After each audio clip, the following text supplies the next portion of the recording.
Concrete veins, heartbeat of the block. Echoes in the alley where the shadows talk. Crown on my head, fortune still in chalk. Lungs full of smoke, breathing in the grind. Teeth like razors, bite through the line. Vision so sharp, it can sever time. Jungle fury can't be tamed. Every step the ground's in flame. We the fire, we the storm.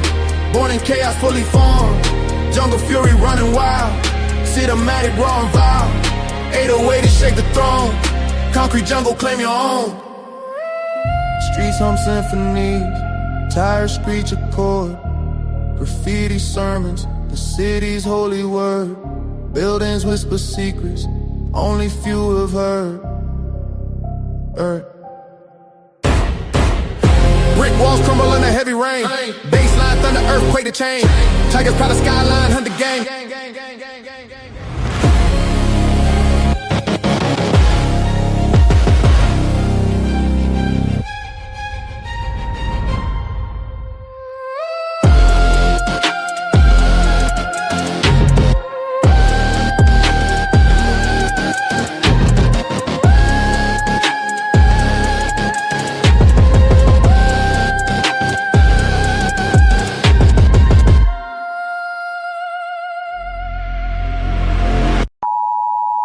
The content presented on the following show is intended for satirical and educational purposes only. The views, opinions, and statements expressed by panelists and guests are their own and do not necessarily reflect those of the host, production team, or channel. Additionally, any third-party content featured in this program is used in compliance with fair use under United States copyright law, which allows for commentary, criticism, news report, teaching, and research. Viewer discretion is advised, and we encourage independent thought and discussion. When voices clash, ideas crumble, and new truths rise. Welcome to Breaking Ground. Ladies and gentlemen, ladies and gentlemen, ladies and gentlemen, it's time. It's time for the one and only Breaking Ground. I hope you guys are doing good. I hope you guys are doing well. Friends, we have a great show today. If you watch this on the main channel, I will be cutting the stream off in the middle of the show to send you to the Wake Up Fatty Show, the new channel that already has the subs, but we need to monetize it. So pay attention. Pay attention, pay attention. Don't lose. Get your eyes on the ball, okay? I appreciate y'all. Thank you very much for being here. The Breaking Ground show starts now. Welcome to the Wake Up Fatty Show. Inside the untouchable empire. Black people can't be racist. Prejudice, yes, but not racist. Racism describes a system of disadvantage based on race. Black people can't be racist since we don't stand to benefit from such a system. Capital of any state in the South, and this whole march adds drama to this total front. It is known in the black community that most, not all, but most black people are racist toward white Americans. You say it's known. What do you mean? Where's your basis? They have been brainwashed over the last 50 years or so to believe that America is a racist society and that white folks are trying to hold them back. Started on a mighty walk from Selma, Alabama. They told us we wouldn't get here. There were those who said that we would get here only over their dead bodies. All the world today knows that we are here and we are standing before the forces of power in the state of Alabama saying we ain't gonna let nobody turn us around. He couldn't even speak the language, but he worked hard and he made a place for himself and his family. Now, why can't you people do the same? Hey, my grandfather built this country, man! Why are African Americans still dying at the hands of law enforcement in this country? And so are white people. So are white people. What a terrible question to ask. So are white people. More white people, by the way. More white people.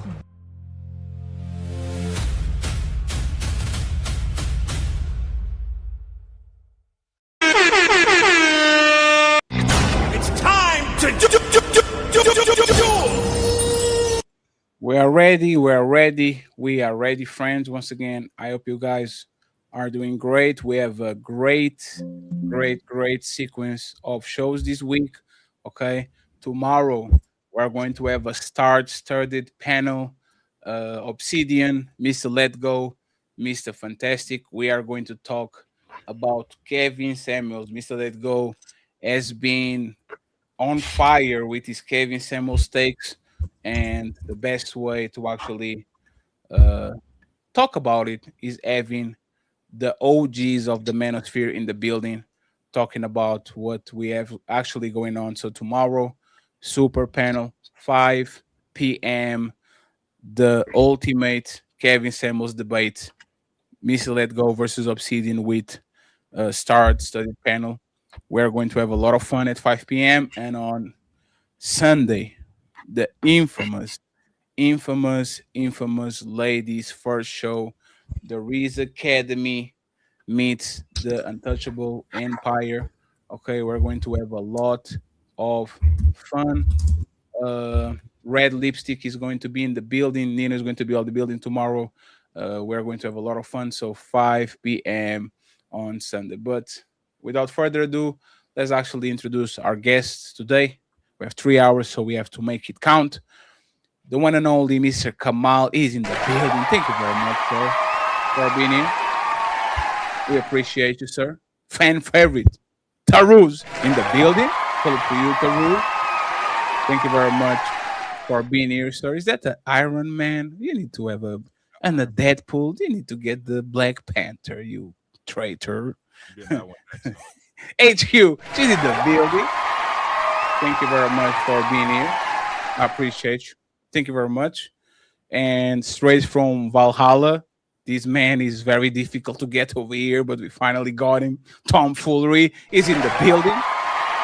Thank you very much for being here. The lovely Ghosty is back in the building. Glad to have you back, Ghosty. Thank you very much. She's a little bit sleepy, friends. Don't worry about it. She's not a vampire. Okay, she can handle the sun. We have a new friend, Admiral Gibbs, is in the building, styling and profiling. Thank you very much for being here. Old friend is back. Same time zone as me, which is crazy. 10:21 p.m. Here we go. Tariq is in the building. So to you, I appreciate you, sir. Thank you very much. The lovely Athena, she's running from us, but she's back. Thank you very much, Athena. Salute to you. And the heavyweight champ, Mr. Chaotic True, he is in the building. He says, let's go Bulls. Shout out to the Chicago Bulls. I am your host, Fatty. I'm a nobody, but I'm trying to get there. Boy, you don't sit your stupid ass down. Who the think you is? So, friends, let's have fun. Let's have fun. Let's have fun. Let me bring myself over here because I don't want to talk a lot today. Okay, I just here to ref and moderate. And let's start with the icebreaker. The icebreaker. The icebreaker. It's time to do. So the Red Wing bloodbath. Okay, we're going to talk about what is happening on the right. In a massive Truth Social broadside, Trump lumped Tucker Carlson, Megyn Kelly, Candace Owens, and Alex Jones together, branding them as losers, nut jobs with low IQs. He accused them of being pro-Iran because they criticized his military blockade and brinkmanship in the Strait of Hormuz. And then the clickbait jab, he claimed they are only attacking him to get clicks for their third-rate podcast because they are all being thrown off television and nobody cares about them anymore.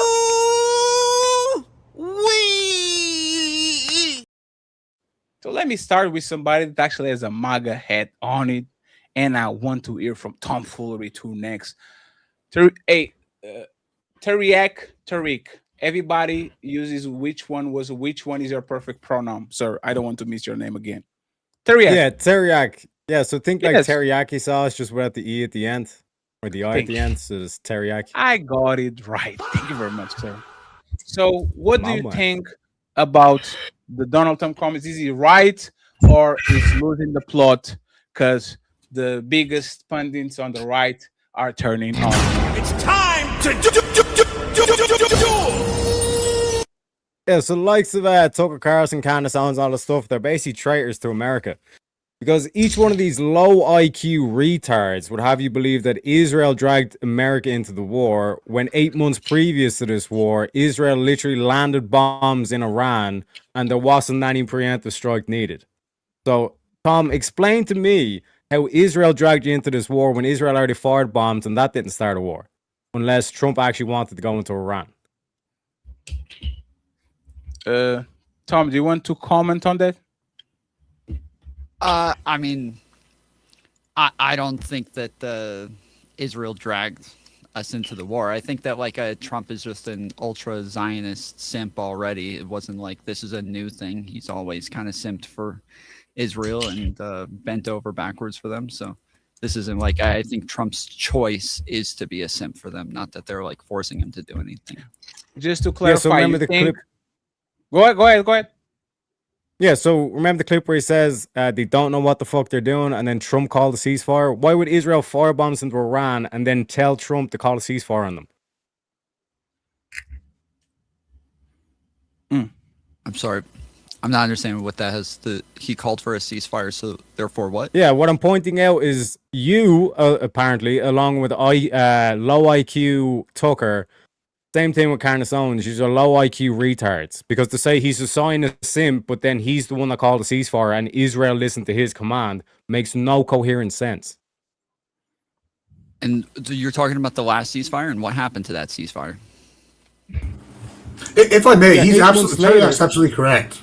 Like right now, there's literally discussions from the Israeli government going on right now about how upset they are that Trump has dropped his big old nutsack on them and said, "Hey, you're stopping now. The blockade is working. China's capitulating. All of them are capitulating." He's been an outstanding brinksman and statesman across the world right now. He's dominating making America great again. He's making it America first, and it's about time these bitches, and I mean all these other countries, learn what the natural order is. It's us on top, and if you don't play our game, then guess what? You're going to get a whooping. And guess what? That's what he told Israel. He said, "Hey, we're going to help you out. You're our preferred ally in the region." And when he went in there, we dominated. We dropped stuff on them. They don't even know what hit them. And now Israel's going, "Oh, okay. Hey, we're in Lebanon." He's like, "Guess what? You're going to stop that shit too because we're negotiating." And guess what? I am the negotiator. I wrote the art of the deal. Might have heard of it, kind of thing. What do you have to say about that, Tom? I say that he's a really shit negotiator. If the whole idea was for him to negotiate so that we didn't go to war, well, we're at war, so he didn't do a very good job of it, did he? Oh, well, let me just do something for you. This is the world's smallest violin.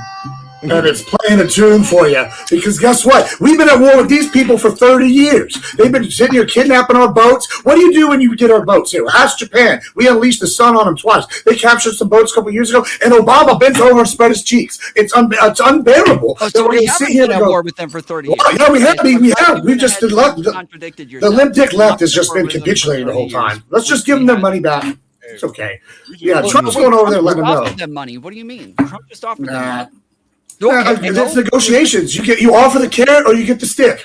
Oh, okay. Hey, So yes, well, Obama gave them money in negotiations. Trump's offering them money in negotiations. Yeah, and what did we get? We got bupkis. Why do you cry about it when Obama does it, but you don't care? Well, now we control them. We control the oil market more than ever before. Beforehand, though, what were they doing? Oh, they were sitting here running game on us. It was like they were over on the block, sitting there going, "Hey, Papa, this is our street. Oil's our shit. How do you like the way that dictates?" And guess what we're doing now? We over here showing them what the world's strongest military can do. Trump started the war, and now people got to pay. Like you're completely wrong. It was free for everyone until Trump started a war, and now they're doing shakedowns at the Hormuz Strait. Like you are windmilling saying anything, bro. And by the way, our Secretary of State Marco Rubio specifically told us why we got into this war. He told us Israel was going to strike Iran no matter what, and Iran was going to retaliate by hitting us. And 8 months previously, buddy goes shoot up somebody. I'm going with him. What are you doing? You're letting your boy die? Previous, Israel already. One second, friends. Let him finish the rules. 1 second, Tarus. Your mic being drowned for like Tarus. Your mic being drowned out for the last 30 seconds. Like nobody heard what you said. So please, if you can rebut what you said again, I would appreciate it. Okay, and then Gibbs, Teriak, and the rest of the people can join in. Please, if you want to go ahead, Tarus, and interrupt. Again, Marco Rubio specifically told us Israel drug us into this war. So you guys pretending like Israel doesn't control us right now. They absolutely do. Let's just do a like one-to-one analysis though, real quick, bro. Like, all right, say you're with friends with somebody, and someone comes and slaps your wife or slaps his wife. Are you gonna jump in and whoop that guy's ass? Yeah. So someone slapped Israel. They said death to America, death to Israel. And guess what we did? Our boys we're gonna go shoot them up. Guess what? I'm there with them. Now maybe you let your homies out on the block die, but I'm over here. I'm with my boys. I'm fucking people up. But Gibbs, even to drop back one second, to drop back to the original prompt. This is why. This is why Trump. One sec. The word hurt you that much, Admiral, or your feelings hurt that much? This is no. There's no feelings. Super carriers. Friends, 1 second, friends. I will allow y'all to finish your thought. Tarus, finish your thought.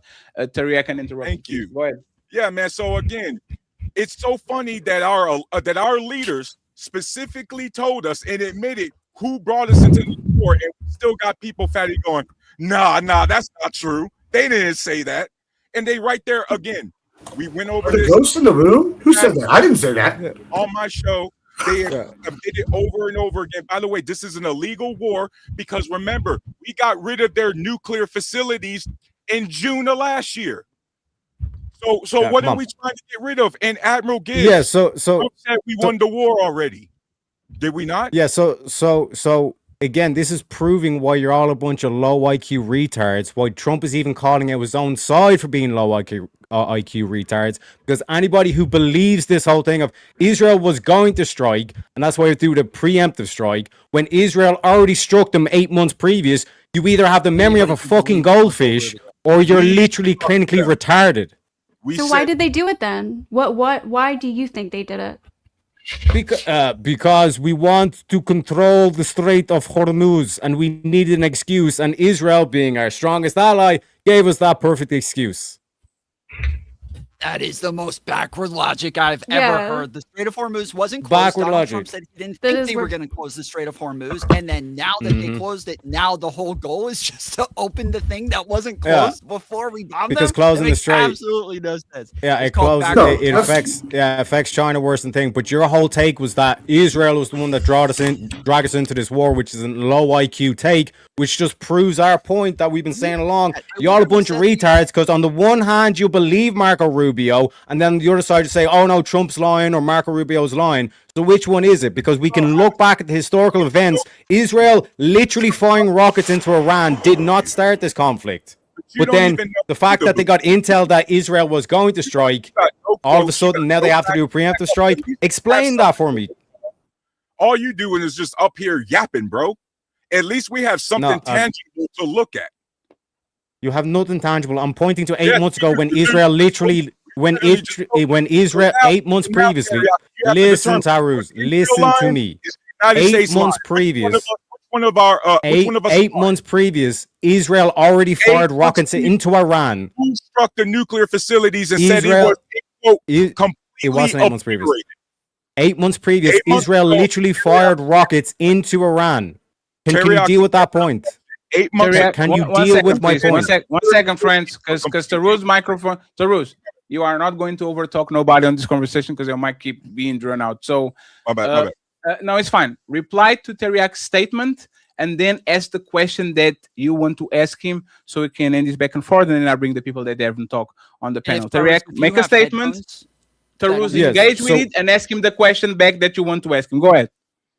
8 months previous, Israel already struck Iran, and that didn't start this conflict. But then the fact that they got intel that Israel was going to strike, but then all of a sudden they have to do a preemptive strike. Before 8 months ago, Trump was able to call a ceasefire and it stopped it.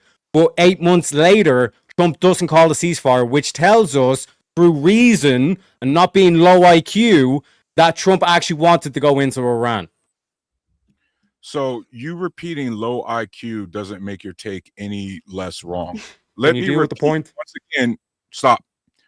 Let me repeat. 8 months ago, Trump bombed the nuclear facilities of Iran, and I quote, completely obliterated. By the way, to the audience, this is one of the conflicts he claimed, one of the wars he claimed he ended. It wasn't just a ceasefire. Can you deal with my point? Considered the 12-day be quiet. This was considered the 12-day war, one of the wars he claimed he ended, which were once again somehow magically back in. And then Teriyaki, did you not listen to yourself? You literally just repeated what Marco Rubio told us, that Israel was going to strike first, and so because they was going to retaliate and hit us, we decided to go back. You literally just repeated what Marco Rubio and I told you. Okay, here's the question. Why didn't Trump just call another ceasefire then? Why did Trump say we won a war that we're still Don't answer my question, you low IQ goldfish. 1 point. And I'm not going to answer this dumbass takes anymore, Fatty. Yeah, because you can't, because you're a low IQ goldfish. Next. What he's saying is because they won. Because Trump claimed victory. He said they won the war. That's why he called for a ceasefire, because he already claimed victory and said he won, and now he's back there bombing them for the same exact reason. And did he not claim that he won this conflict as well? So why didn't you just call another ceasefire? Yeah, exactly. Correct. Yeah, so that's the kind of the point. Is that he's been trying to get a ceasefire in this as well. He's been begging for a ceasefire since like after the first. Yeah, but 8 months ago it worked. Yeah, but hold on, they are two separate events. Hold on, Tom. You're over here. You're over here. This is framing. Hold on. This is crazy. First of all, yeah, we did have one first conflict. You know what happened? We whooped their ass. They capitulated. Then we have a new conflict. They started, hey, we're gonna do some more bullshit. And guess what? Now they're the weakest they've ever been. They've got no Navy. It's out the bottom of the ocean. They have no Air Force at all. The two T-14 Tomcats they had blown to hell. They had so many people searching for our guys when we had one little fuck up and we got in and out. They've got such a bad ass whooping. They're shooting like 2 drones a day now. Like, this is a whooping in every practical sense. They thought they were going to give us a blockade. Now they're overseer. We literally have quotes from their president right now in a leak saying they cannot handle the economic pressure and the infrastructure damage that Trump is putting on them, and they are weeks away from collapse because they won't be able to pay their military. They won't be able to pay their leadership. This has been an unequivocal ass-beating of generational proportions. I tell you what, I can't believe that you're going to sit here and act like, oh, they lied about this, they lied about that. World leaders lie all the time. Trump said he wanted one thing. It's called the art of deal. You say something really extreme, and then, we get a middle ground that you wanted in the first place. That's what you wanted, but you didn't start with. And guess what we're doing now? China's capitulating. Venezuela's crying over here, doing whatever we want. And guess what? Cuba, you're next. I hope you're paying attention because this could be you. And if you want these hands, we'll give them to you. And we're going to put Mr. Rubio as the president of all these countries. And it's great because guess what y'all are doing? They're all over here crying because we're taking back the economy of the world with the petrodollar being in the United States' hands. But not Russia, right? Well, fuck Russia. Dude. We're gonna go to war with China now too. You gotta be fucking kidding. It's a cold war. We're already at Cold War with them. Are you just? It's a Cold War. So okay, so they don't want. We're not saying you want these hands. It's a Cold War. Okay, so totally. Well, I mean, if they want these hands, they can get them. But right now, we're currently at a Cold War, economic war with China. They're our adversary. Do you disagree with that?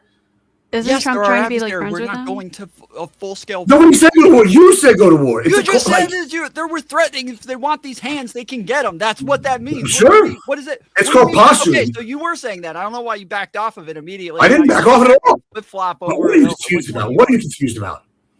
You're the one who's confused. You said that they want these hands. You're acting like we're threatening China to We are go threatening full-scale war with them, and we're not. Yeah, we're saying do something, bitch. You see what Iran's getting? You want some of this too? Like, guess what? Hey, if they think they can go take Taiwan, they can get the whoop in there, but they're not going to. So we're going to keep getting our chips produced by Taiwan. We're sitting here. We just made a pact with Indonesia to hold the Strait of Malacca. I can't say the word, whatever. But it's got 25% of the world, 25% of the ocean revenue goes through that strait, and we just signed a mutual defense pact with Indonesia, who controls that. Oh, guess what? You don't think this is all some sort of economic long game? If you don't, then guess what? I don't want to say it's low IQ, but you're at least ignorant of how foreign policy works at the world stage.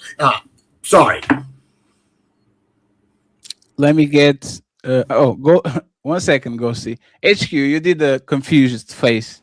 Do you have anything to add to this? Well, I'm just trying to figure out if United States has such a foot on the neck of Iran, why is it that J.D. Vance came back and they couldn't make a deal? If United States was so much the man, why is it that they couldn't make a deal on Saturday?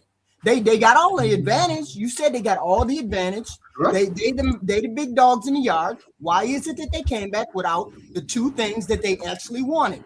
Them giving them the nuclear or uranium, giving them the uranium, and them getting out of the Strait of Hormuz, because the United States doesn't have the advantage. This is all Iran. There's just bluster on your part. That's it. They can't stop. That's not true. Iran has been there for 5,000 years. We only been here for 250. You think might is the place that they're going to win? They're not going to win through might. That uranium is 300 miles inside of Iran. We're going to have Americans dying in those mountains. Admiral Gibbs and Chaotic, right? Can y'all answer HQ question, right? Yeah. If the United States has so much leverage, why are these negotiations being so hard to actually get to like the place where the United States actually feel comfortable? Admiral, and then Chaotic, and then we kind of. This is really easy. This is actually very easy, right? So I don't know if y'all have ever talked to a flat earther before, but they're irrational. And what we have right now is basically the equivalent of a government that is a flat earther. And this is the reason one. It's two-part reasons right here. One is they're all flat earthers of political sphere. They're all religious zealots. They're sitting here going to be a theocracy. They're not what we call rational actors. They don't care. The other reason is power. Every time one of these people at top that stands still, stands firm, gets taken out, guess what? Someone new rises as their golden opportunity to be the big guy. And if they're the one that can negotiate the peace with the great Satan and look like they're a tough guy, they're going to keep doing it. And so what? That's what they keep doing. And then China over here is whispering and they're trying to do one thing. But yeah, that's why they're doing it. And also, J.D. Vance got put in home as the fraud guy. And we have Marco Rubio doing most of this. It's called the State Department. They have separation of powers. Yeah, J.D. Vance does this. But yeah, guess what? It comes down to Rubio in the end, at the end of the day. And the secondly, the finally, like I said, how are you going to sit here and act like we're not beating that up? It's Persia is what that was existed there for 5,000, 4,000 years. Not Iran. Iran is a drawing of the Western powers post-World War II. We came in there after World War II, and we said, guess what? We own you, and we drew up the land just how we wanted, because that's what we do as the superpower. So you're just wrong unequivocally at every level. And guess what? There's a reason why the Kurds are one of the big minorities there. You have the Taliban, before they got invaded by Pakistan, was talking about potentially fighting Iran over water. And so all these things are just mitigating factors that you're ignoring. And yay, you know what? You're right there. Clearly you didn't bring any of that up, but you know more than me on this subject. Oh, slow down. Patty, respectfully, he did not answer HQ's point about leverage. He said to talk fast if we're going to talk. You didn't answer. It's totally fine. We go right back to the drawing board, and if he doesn't want to, I have chaotic answer. Why is it be so difficult since the United States have all the power?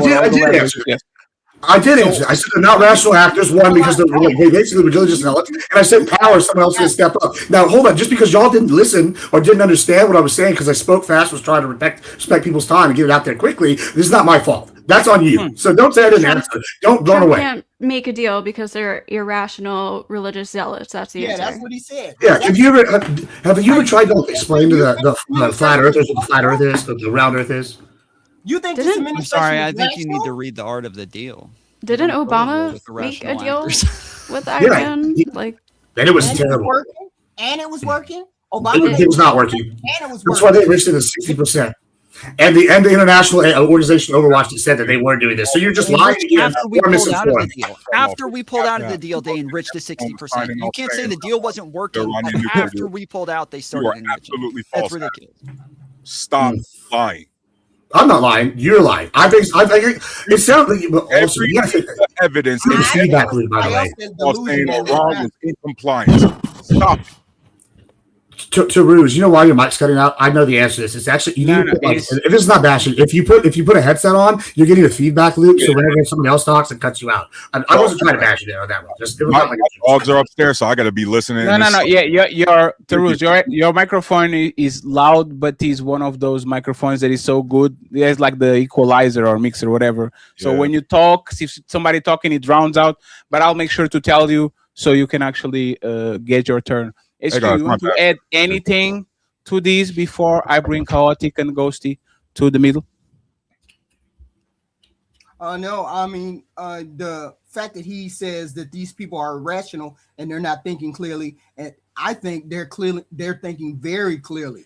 I think they had a strategy before the Americans came to try to take over whatever they wanted to take over. I think Iran is on track to do exactly what they've been doing or wanting to do, because don't you think they've been sitting there waiting for the American people to come get them? They've been waiting there for all this time because Netanyahu has been in the United States ear all this time trying to get them to attack Iran.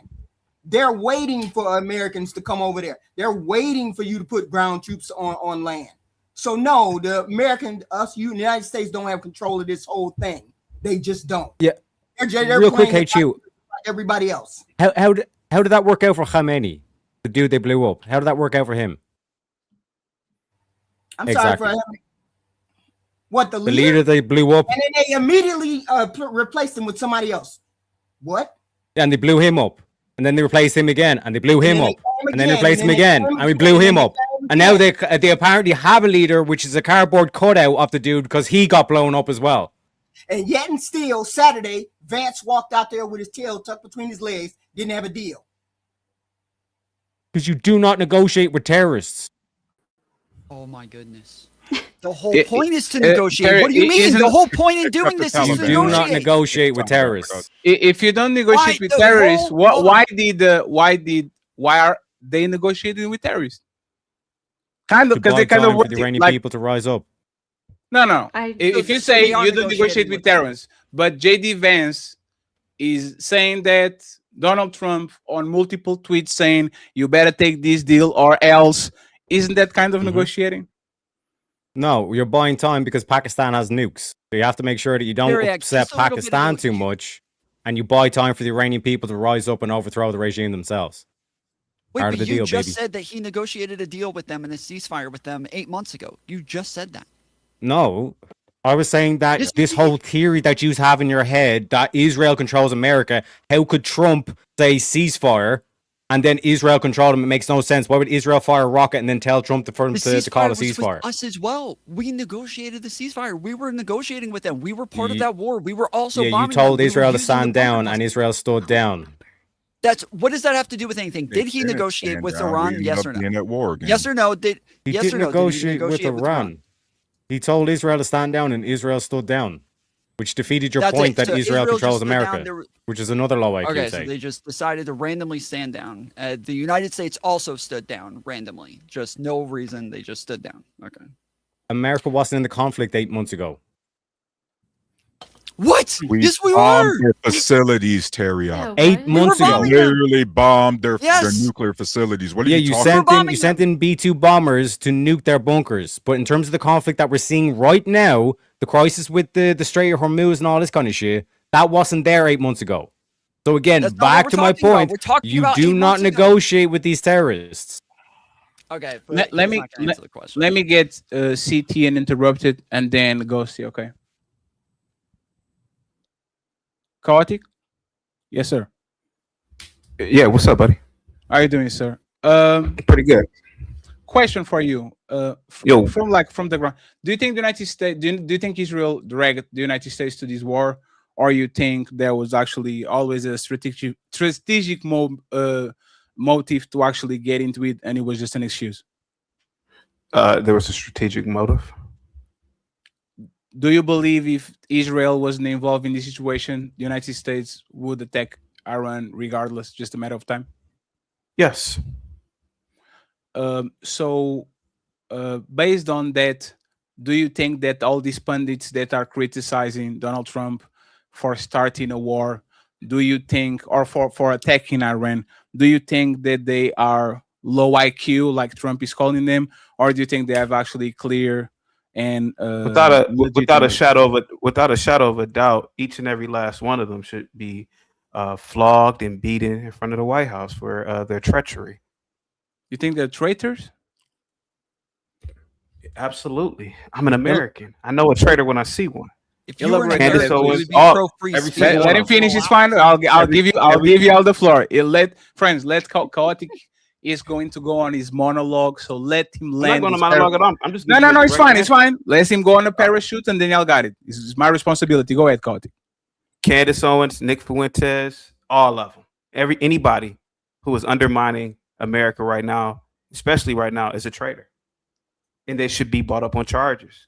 And if it were up to me, I'm not gonna lie to you, man. I would tar and feather, to be honest with you, on national TV in front of the White House for their treachery and for supporting Islam. Islam is the worst. I already told you, man. I do not support Islam. Well, I don't want to say acting like one anti. right now.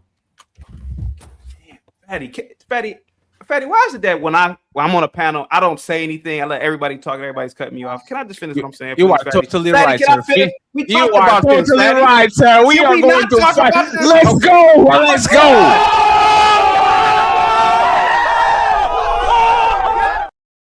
I agree with him. I agree. Let's go. Give me 15 more seconds. I'm gonna say it again. They are turncoats. America is the greatest country on the planet. If it were not for America, I would argue we'd be in a damn Stone Age. Any foot on the neck of Islam is a good thing, in my opinion, to be completely honest with you. I'm gonna land my plane right there. Go ahead, guys. Damn, now everybody quiet. That's crazy. I wanted to ask, what charges should they be brought up on? You said they should be brought up on charges. What charges? Yeah. What law? What charges? Well, obviously, bro, I'm not an attorney. Obviously, they've broken no law, right? Obviously, I'm speaking from the sense of a proud patriot, in my own opinion. But nevertheless, man, it is not the time right now to undermine Donald Trump and his administration in this country. This country is literally policing the planet. This country is literally responsible for the global supply chain. And anytime you undermine this president, anytime you undermine this administration, you create people who will undermine systems and authority in America. I live around a college. I live in a university, a very respectable private college. You should see the stupid kids they literally have Free Palestine shirts on walking around. You can't make this stuff up. They literally will wear the enemy's clothing right now. You have women who will literally say Free Palestine and Free Iran, even though if they were in Iran under that government, they would have to walk around with a goddamn burqa on. These people are stupid. And I really believe undermining our government, you create another generation of stupid kids who will create policy, who will undermine the next government, the next regime, the next administration, excuse me. Okay, so there is no law. It's the First Amendment says that obviously people have to be able to say what it is that they want. And when you say that this isn't the time to be speaking against our president, this is exactly the time, not only because he's dragging our country into an unnecessary war where he could have just stayed in the JCPOA, where we had peace with these countries in the first place, but on top of that, Donald Trump is betraying everything that he ran on. While he is correct on everything that he said about, Tucker Carlson and Candace Owens and all of these people and how stupid they are and that they're morons. Well, those are his biggest followers. Those are some of the people who helped get him elected for the bull crap that he ran on. And one of those things was not being the world police. So while you're sitting here saying, well, we're policing the world, Donald Trump ran on not policing the world, not getting into new wars, promised he was only going to end wars. He would not get into any wars. And now he's not only in a war, but on top of that, he is trying to police the other countries, as he said he would never do. Isolationism, I believe, is the key word. Tom, you are a good guy. We've spoken before, but I think you're a bit of a naive fool. And I'm saying that with all due respect. Sir, if it were not for the United States of America, bro, the greatest country that I live in and that you live in, sir, let's just be completely honest, man. Do you really want to live under Sharia law?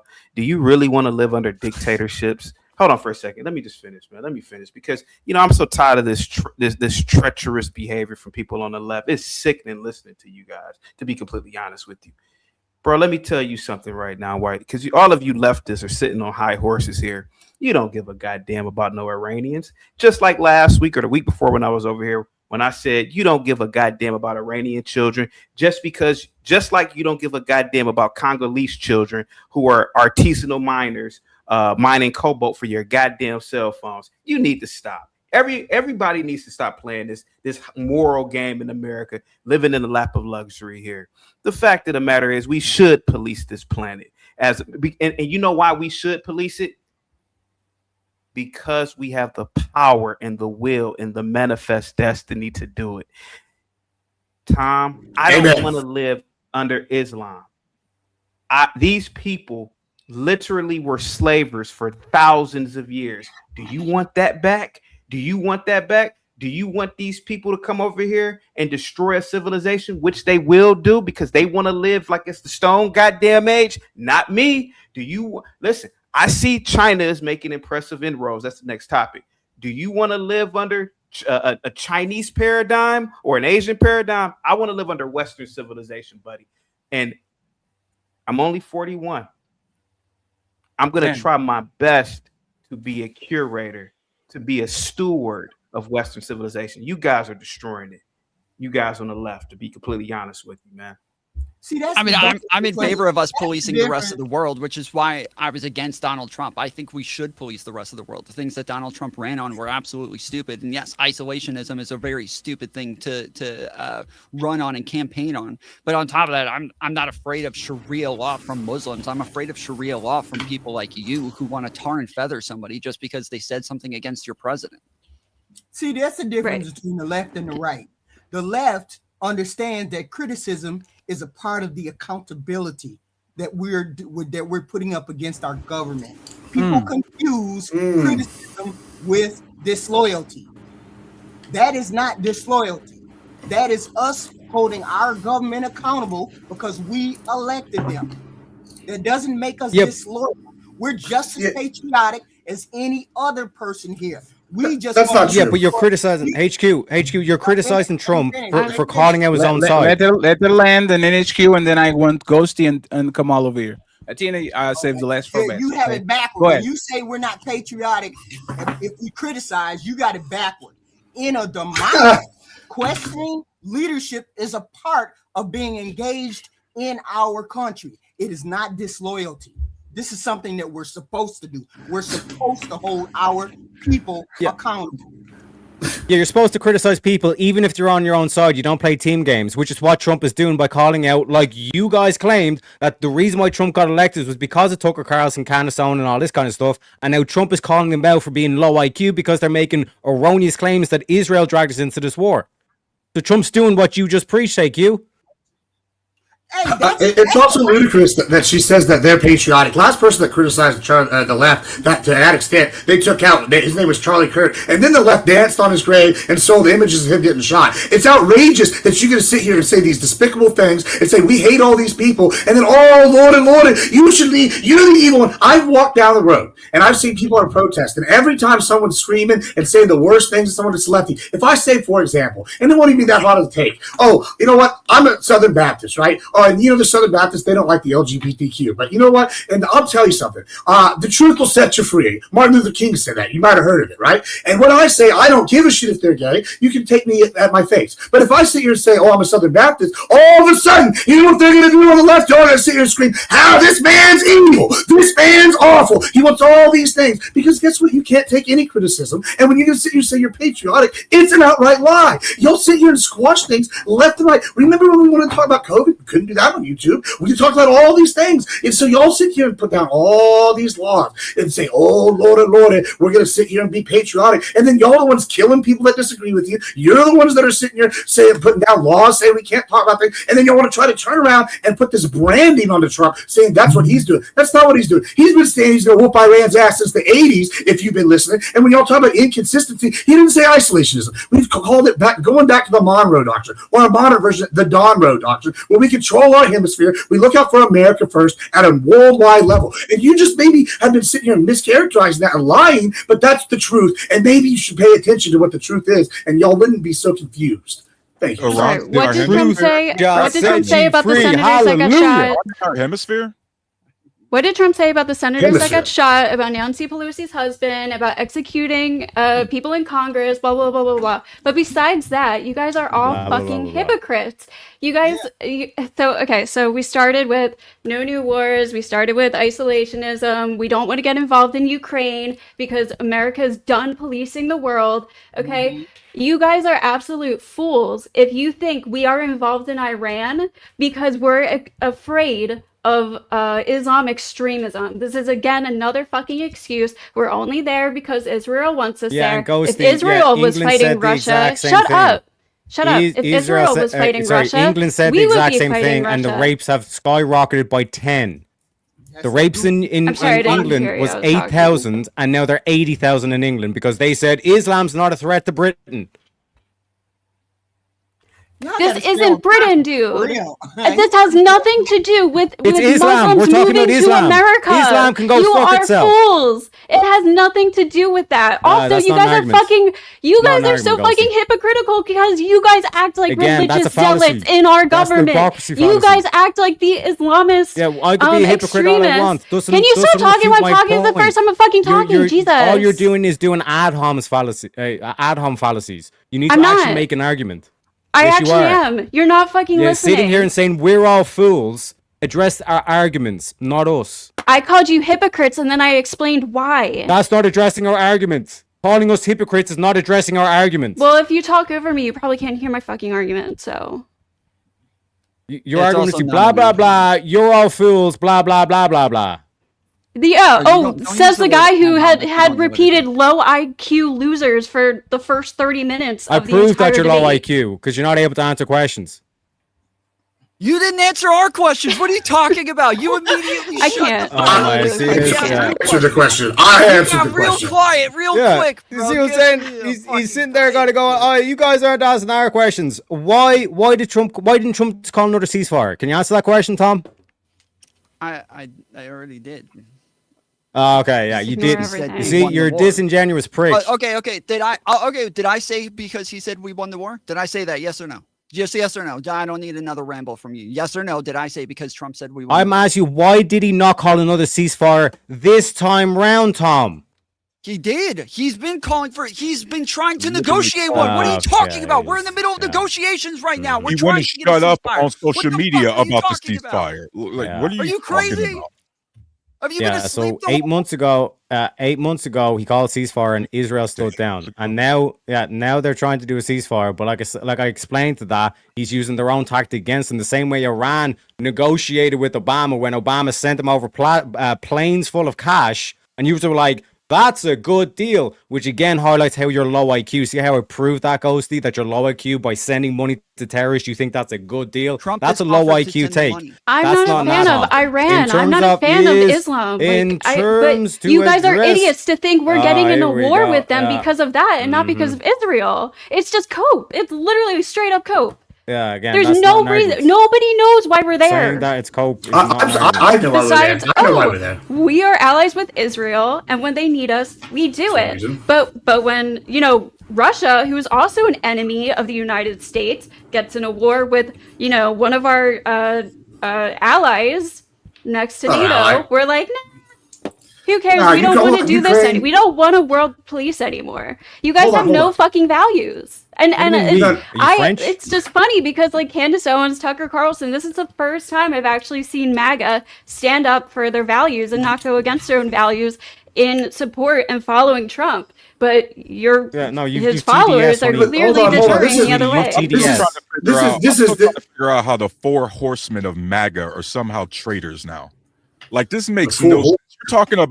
You're talking about 4 people who, if they didn't exist, Trump as president would never exist.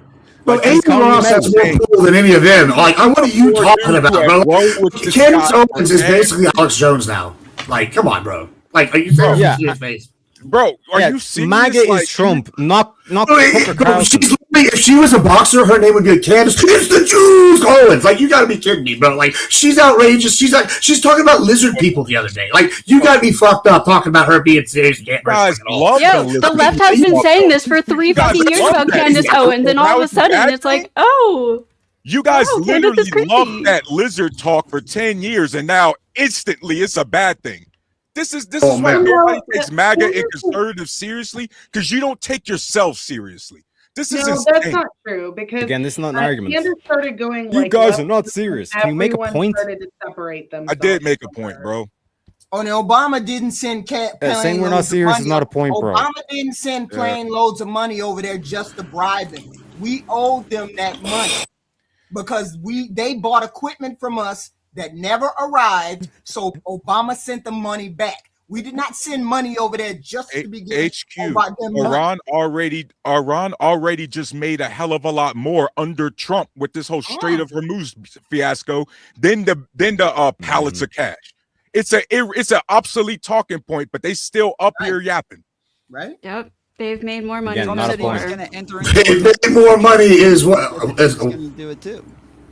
Trump said that he was going to enter into it and try to make money off the Strait of Hormuz with them. Trump wants to become partners with them. So while you guys are sitting here talking about how they're crazy terrorists and that they're so insane, we don't want to deal with people like this, Trump is trying to enter into business deals with them and have them as a partner. With the Iranian people, yeah. That's absolutely correct. With the new regime that we control.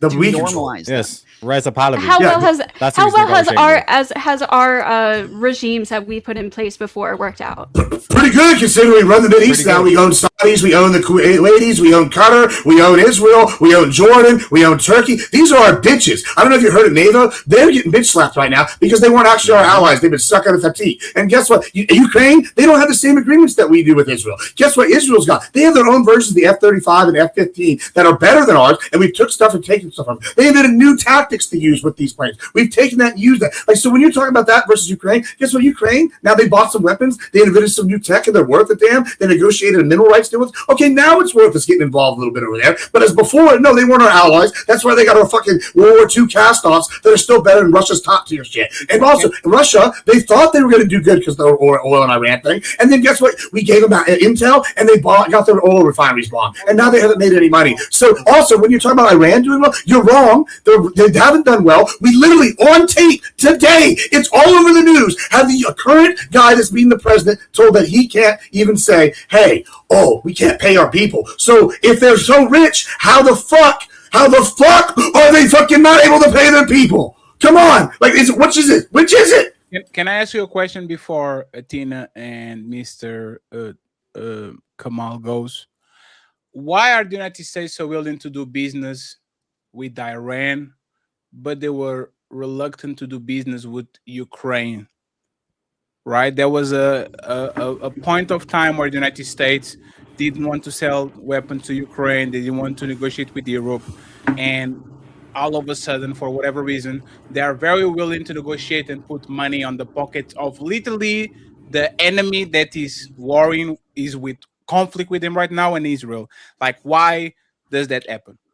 Well, it's pretty simple. One, like I said, it's called 11 super carriers. We got 2 in the region right now. We bombed the shit out of them. The current regime that was there, they're gone. They're dead. They're in the ground. They're literally on the side of a wall. And you're sitting here going, hey, what's the same regime? No, they have a cardboard cutout, like this other guy said earlier. I'm sorry, I don't know your name off the top of my head. But yeah, they have a cardboard cutout, and they can't even pretend to bring the real guy out because he's dead. They're posting meme AI videos, and they can't pay you. So, of course, we're going to try to put someone in charge that we own. We are the superpower. We're literally going to own them. And I don't know what happens when you own a business, but guess what? You pay those people. It's pretty simple. But when Obama did it, he was capitulating. There's a totally different situation. And that was bad policy. And they go, they were following the rule. Okay, how How did they get 60% enriched uranium then? How come the inspectors said they were shutting them out? So y'all are just ill-informed or lying. That's the problem, and it's easily fact-checkable.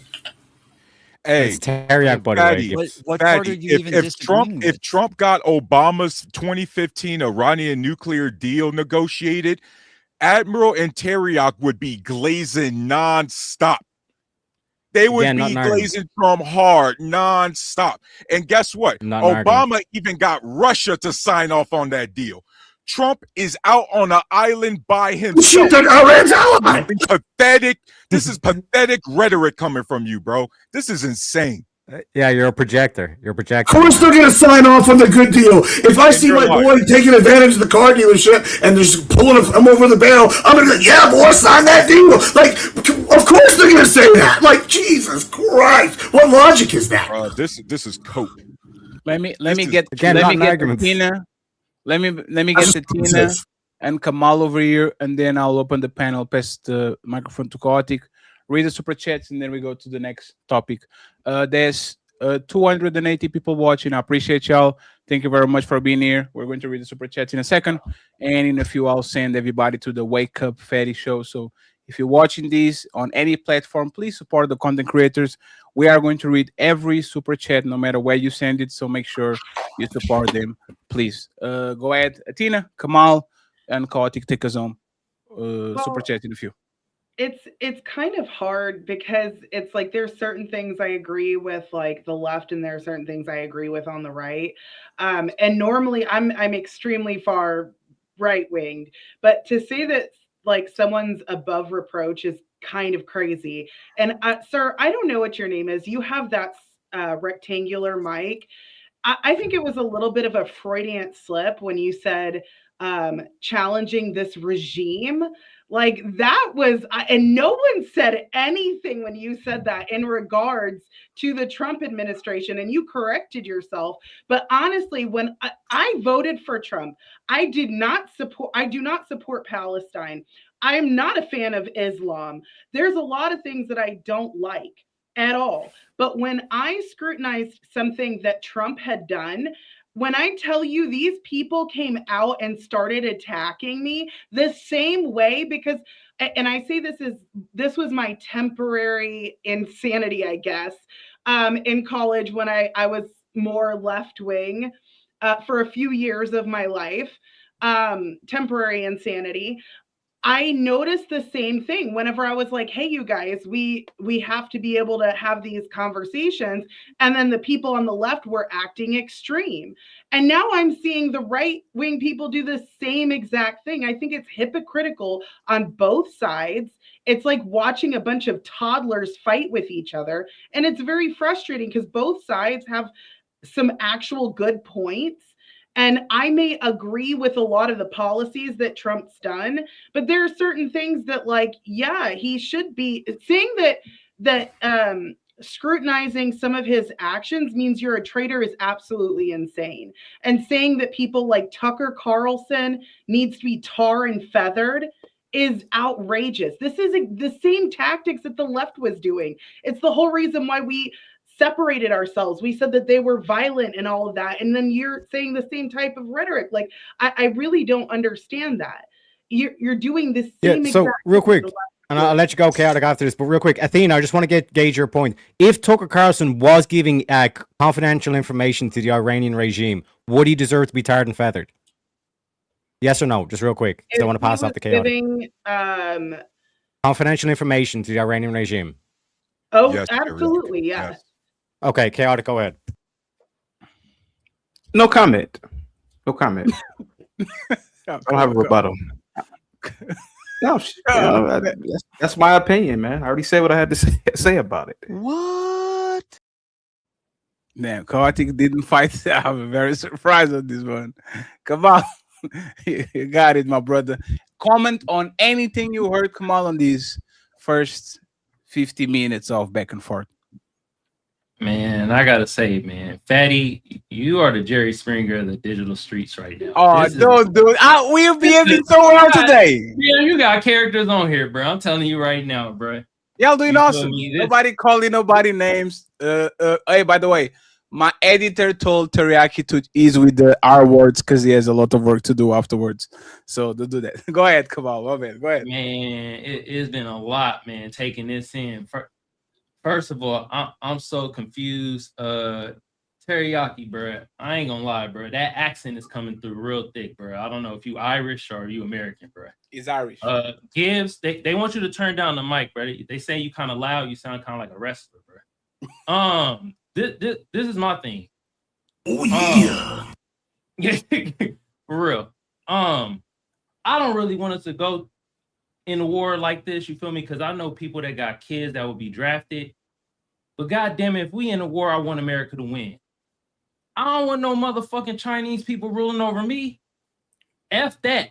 I know how the races is out here already. Them Chinese races, hell no. Y'all see what they doing to them African people over there, beating them with sticks and shit? F that. Y'all people be sounding crazy if y'all want America to lose if we in a war. That sounds. I don't want America to lose. Who said that? I don't want America to lose. Like I'm totally on America's side. I just don't think that this is like beneficial. Gibbs keeps like bragging that we're beating up on tiny little nations that are nothing compared to us, so that we own Qatar and we own the Oman. Like these are not countries. Yo, guys, that stop are that even fence in riding. the Stop same that league fence as us. riding shit. If us withdrawing right now means we take the L, absolutely, because that means no more deaths. And so if that means we take the L in a war we should have never been in to begin with, then so be it. Including American deaths. Yeah, there will be more. You do understand like the concept of like mowing the grass, right? Like if I don't go and mow the grass, then it's gonna keep popping up. And you know what? I'm gonna say the kind of heartless take, right? And I'm just gonna go ahead and bite the bullet because someone needs to. Like, listen, these people are not our fucking friends. The current regime over there is not our friend. China is not our friend. Russia is not our friend. Venezuela, they're our bitch now, but they're not our friend. All these people right over there, they are working to set up an economic system that is against the United States. That's what BRICS was. I think it's called SYNC now, but that's what they were doing. They're sitting here. It's been an economic war, world play against us right now, against the petrodollar, against American dominance. They want to move to multipolarity as opposed to unipolarity. If you're disagreeing with that, then you're wrong. I'm just sorry, you're wrong. And now, here's the problem. I don't want to live under any other country rule, whether it's Chinese, Japanese, American, that's not anything that's not American. I'm out. I don't want it. I want to be America first. We should just conquer the world, honestly, and just bring freedom to everybody, and then they can rule it wherever. I don't give a shit. That'd be the best case, but we're not going to do that. In the meantime, though, we have to go mow the grass. And Iran, if you just leave them unattended, they're going to fester like a wound. You don't let a wound get fester. You go in there and clean it out with rubbing alcohol. Now, that might sound bad, but if we don't do this, you know how you're worried about deaths? It's going to be way more deaths when they're over there trying to genocide Israel. It's going to be way more deaths when they're over here spreading Iranian influence, which is a Shia regime against our Sunni allies. That's what's going to be bad too. It's going to be even way worse when they cut off oil to other countries and use that to fund the war in Russia. Oh, so you like talking about all these deaths and you want to sit on your moral high horse, but you're actually causing more deaths by sitting here and wanting to capitulate instead of getting the job done just because it's icky. Like, I'm sorry, I'm not worried about that. I understand as a rancher that if you go down there, sometimes you got to shove your hand up a cow's ass to save it. And guess what? That's what we're doing now. We're putting our hand in a dirty situation and we're getting dirty and we're getting the job fucking done. But it's not. And just real quick, Tarus, how many American lives are lost per year just training for the military? You even know? I don't know, but we're talking about combat right now. Anywhere between 200 to 400 American lives are lost just having a military. That's the cost doing business. You've lost 15 soldiers so far in this conflict. Yeah, this whole thing of like we're losing American lives and all this kind of stuff is a bunch moot. of kids that didn't have to die, a bunch of civilians that didn't have to die. Like, I don't get what your point training is something that's necessary. It's a little bit different going to war, but when we're talking about like trying to deal with like so your whole argument of life, American life, is moot. They signed up. Go ahead, Tom. No, it is, especially when we're talking about an illegal, unprovoked war. Yes. Like, seriously, an illegal, stop trying to minimize war. That. Bro. Did Congress declare war? Oh my God! Then it's not illegal. Fatty, we talked about this 2 weeks ago. We should have like a whiteboard of obsolete talking points that we have destroyed. Congress hasn't declared war since 1942. So, audience, according to Teriyaki, Korea wasn't a war. Vietnam wasn't a war. The Gulf War in the 90s wasn't a war. Iraq and Afghanistan wasn't a war because we didn't declare war. Do you understand how stupid you claimed sound? it was He illegal. wasn't saying it wasn't a war. Presidents get it's called authorized use of military force. Right, so stop this idea of it's not technically it's a war. It's a conflict. Illegal. You sound like Vladimir Putin. It's not a war. It's a special military. I have a follow-up question. I have a Teriak. Wait. He didn't say it wasn't a war, though. He didn't he didn't say it wasn't a war. I He was thought he saying did. it wasn't I illegal. thought he did. That's He said exactly what I heard. That's my whole point. That's exactly what I heard. He absolutely said it wasn't a war, Tom. So let me ask a question. Even though Trump and Rubio call it a war, Tom. Let me ask a question. Let me ask a question to the panel real quick. Did Congress declare war? He was asking, did they declare war because you called it an illegal war? And so he's saying, well, it's not. He's saying all of the other wars weren't declared either. So if this one's illegal, then like every conflict that we've been in since World War II would be illegal as well. But is that one second, friend? Is that semantics? Is that semantics? Because the war thing is, but again, that wasn't the argument that he was making. So I'm just saying, like, it wouldn't even make sense to get into the like semantics. That wasn't his. Tom, respectfully, I think that was the argument he was trying. Sure. To make. So who thinks that this conflict/war is legitimate? Put your hand up. Who thinks is legitimate? So we have Admiral. What do you mean by legitimate? Legitimate means it's justified. It's justified. Like it's justified. Yes. So we have Bettina, we have Admiral, CT. Like I don't think it's illegal. And Teriak. I don't. No. Not that's why I'm not using the word legal or illegal, because technically none of these wars were authorized by Congress. To be honest, like there's a good reason to start it. Do y'all like the? So it's way more complicated than that. Can I explain why we're absolutely the reason why we consider Tom? We're going to use like Iraq standards when we're talking about illegal. So remember how Iraq ended up being a legal war because they lied about weapons of mass destruction? This is how we're talking about a legal war because they're still talking about nukes that they said they obliterated 8 months ago. Yeah, well, so that's why I would say that, like it's problematic because Donald Trump pulled us out. Donald Trump pulled us out of the JCPOA, which is what started this problem in the first place. Right. We wouldn't have to deal with them enriching uranium to 60%. Under the JCPOA, they never enriched uranium. Then Trump pulls us out. Yes, now they're enriching uranium. So now you've created the problem that now you're going to war with them over. And then same with them closing the Strait of Hormuz. You caused them to close the Strait of Hormuz. And now the conflict is over whether or not the Strait of Hormuz is open. So he keeps setting people's houses on fire and then spitting on it and wanting everybody to thank him for attempting to put it out and failing at it. Like it's that this is kind of like when you say justified or whatever. Like it's kind of that if in a scenario where Iran is enriching uranium, yes, I think it makes sense for the United States to go over there and put a stop to it. But when Iran is agreeing that they will only enrich uranium to civilian levels, just as it was within the JCPOA, and if we come to a similar agreement to the JCPOA, they will agree to that. But Donald Trump refuses to get back into a deal like that and says that instead they can't enrich uranium whatsoever. He's insisting on 0% enrichment. That is where normally the circumstances I would say would call for us to go to war unless they're making good faith attempts to negotiate, and Donald Trump is the one who is not making good faith attempts to negotiate. Then it kind of changes. Yeah, Tom, they're expecting Iran to honor an agreement Trump pulled us out of. That's no longer it's that call that out directly, man. This is trash. Let me ask CTD. CT, do you believe that Iran should take Donald Trump's word when a deal is on the table? Do you think they should believe his word? Do you think? Yeah. Any justification on why you think they actually should take his word for it? Because isn't he a master negotiator? Has he not? I mean, doesn't he have a proven record of being a negotiator? And if they don't, they get bombed, bro. Like, it's that simple. Yeah, I mean, do what we want or lose. You have a president who's a businessman, man. The guy has a proven track record of deals, man. I mean, you think? Come on, man. He's a track record of bankruptcy. So let me ask you this, right? Bankruptcy is legal in America. I'm sorry, you can do that in America. That's the beauty of America. You a good business person, though. Says who? He's had 6 bankruptcies and 500 plus businesses. That's outrageous. I'm sorry. Right. I mean, no, I'm saying who? Saying who? You Ghost? Are you a billionaire? Are you? No, but Trump is one. Trump he's is. one. Trump is because his daddy was. It's not like he started from the ground up. Get the I'm fuck sorry, outta here, but there's Ghosty. not much merit in that. It's like, oh, congratulations. Is she wrong for y'all saying, "Oh my God, wasn't he a real estate tycoon"? It's like saying LeBron James Jr. is like saying LeBron James Jr. at 50 is a billionaire. He's supposed to kind of, right? Fatty, you are not an American. Let me explain to you. Trump. Okay, thank you very much, Mr. American. Fatty,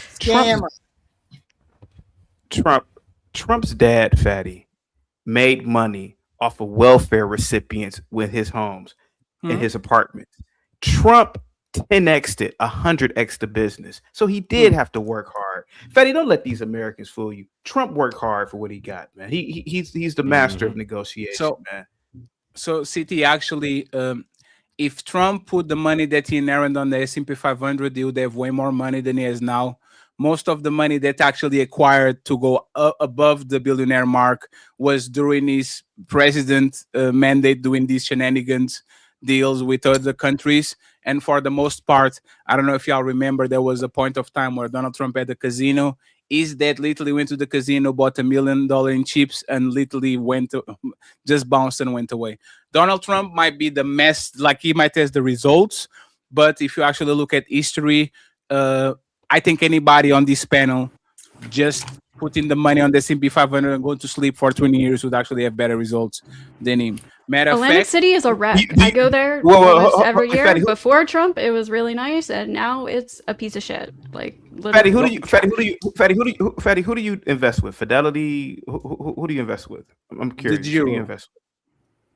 The who? The Giro is a stock exchange. The Giro, DEGENIRO. So have you ever traded in indices? Because you named it S&P, right? That's an indice, right? You ever traded in indices?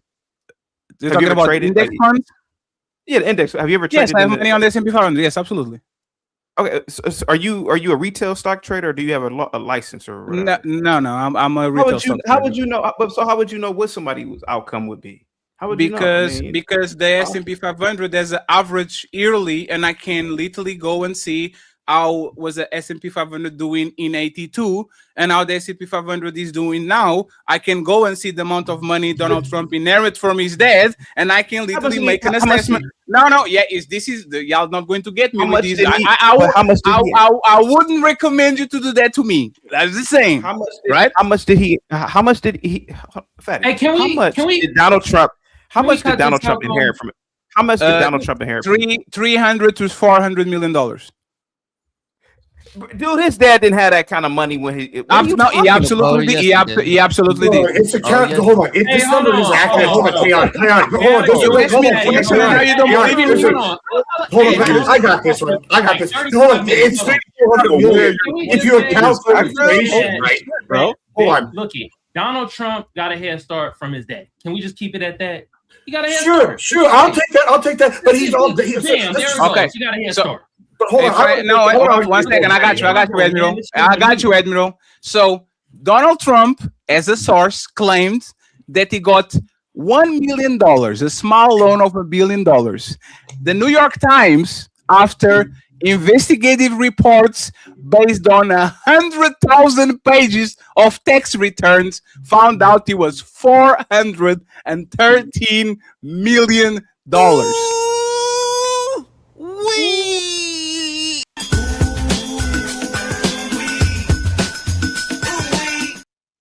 Hey, I'll grant that, Daddy. Y'all can do whatever you want now. Chaotic and Admiral to the floor. I'll just report to you.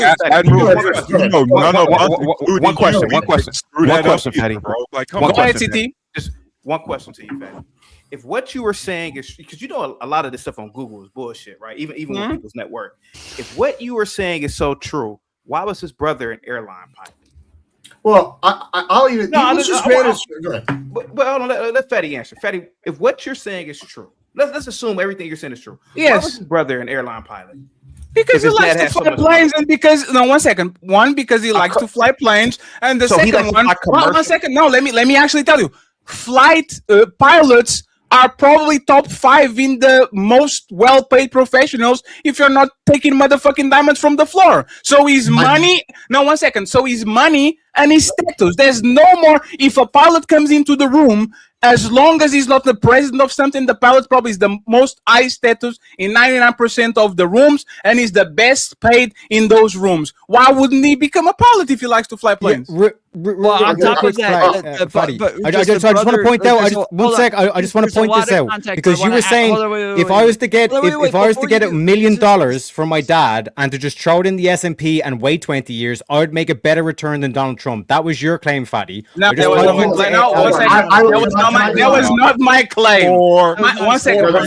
My claim was if you pick the money that he inherent, which is $414, if you put that money on the S&P 500 in 2019, not in 2010, not in 2000, not in, if you put that 6 years ago, the S&P 500 literally doubled the money. So if you connect that to his fact that he's doing business deals using his presidency role, you would have clearly way more than $1 billion. You still will be a billionaire. One second, please. Only in 5 years. This is not.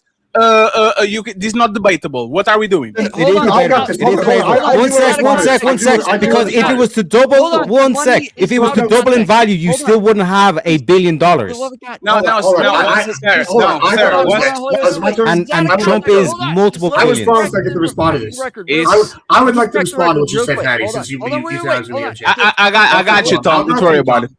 I'll go through Tom. I just before they keep responding to something. What is that, Ghosty? I want to correct like what's My being bunny. said. So Trump gained about a 400 million in a bunch of different ways. Like a lot of it was through some of it was stocks, some of it was real estate, some of it was businesses. Him and his brother also sold their dad's business for like $170 million or something like that. And it was, so it ended up being a total of 400 million over the course of like years and years and years. So it wasn't like he was just given, where he says I was given a small loan of $1 million. It wasn't like they just gave him $400 million in one sitting. It was over a bunch of different a bunch of different ways, a bunch of different means, a bunch of different periods in time. It was so, and then on top of that, you add inflation to it, and like how much that would be today, it would be very different numbers. But yeah. So you disagree with the statement, just to make sure. So you disagree with the statement that Donald Trump is not outpacing, like the original statement is the master of the deal, and I'm saying. Technically, anybody on this conversation, if we inherit the money that he has and did conservative investment, we will be very close to what he has. Is that an unfair statement, Tom, or you agree?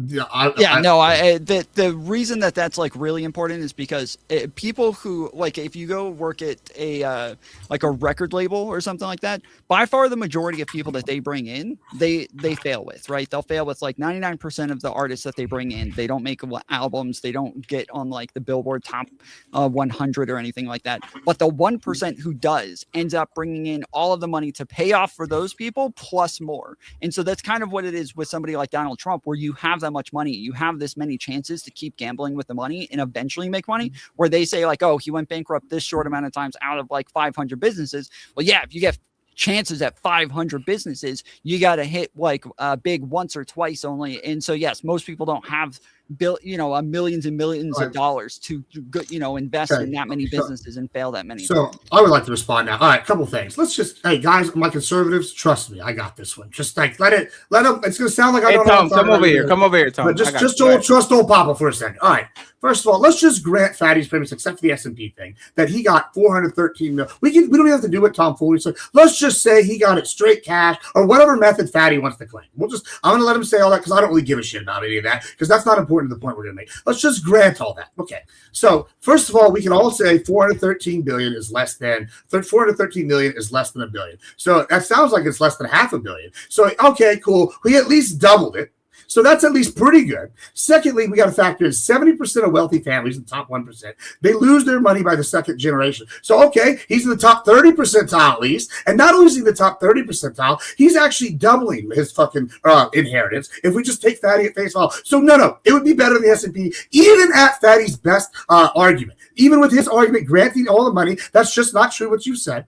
It's not true because one, that's accounting like Tom said for over the course of lifetime, valuing it for inflation. It's not like he got this 413 mil straight cash yesterday and it's in today's dollars. That's important. Tom will agree with that, and you just laid it out. Now, even if we grant that premise, no, it's just not happening. Secondly, y'all brought up the businesses. He's got over 400 or 500 businesses, 6 bankruptcies total. Wow.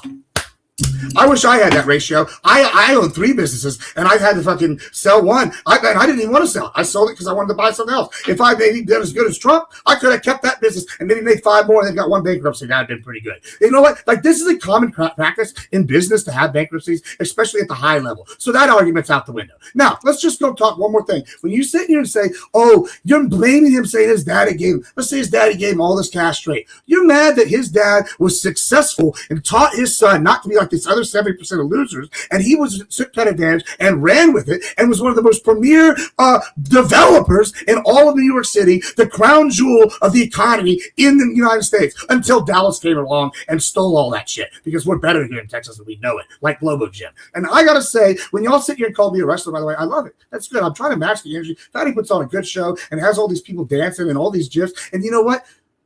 I gotta say, if we're gonna do that, you got to bring some charisma, and the whoopings are happening right now. And I don't even need the charisma because we're just speaking fact. Well, the problem is that we can't fail them many times, though. Tom, I put you up there for you to be a moderator, Tom. Life is over. Hey, friends. Which billionaire rug pulls their own constituents when you have $1 billion? Donald Trump literally created the Trump coin and rug pulled their old supporters and fuck his old shit. Donald Trump, even 4 years ago, was convicted of fraud on Trump University, $25 million, because that motherfucker is so greedy and he was struggling so bad that he had to literally scam these people. Not only that, the New York City, this man is a master negotiator. New York City banned him from doing business from 10 years and gave him an ass whooping of a fine because he was lying on his tax returns and on the money notes. Donald Trump couldn't literally borrow money from nobody. If y'all know anything about politics and economics, once you have the money and the power, you don't even have to spend your money. The bank comes knocking at your door and saying, sir, let me borrow against your money. You don't have to spend nothing. I'll give you 2% interest and you can gamble with our money. He was so bad at gambling with the bank money that he had to go outside of the United States looking for financing. Respectfully, friends, respectfully,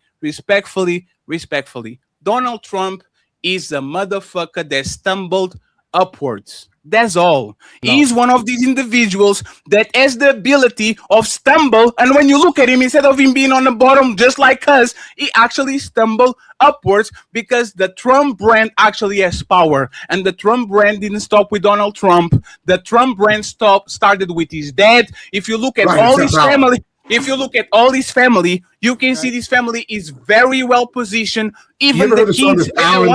One second, please. One second. Let me just finish, and then you got it. Friends. Just one thing.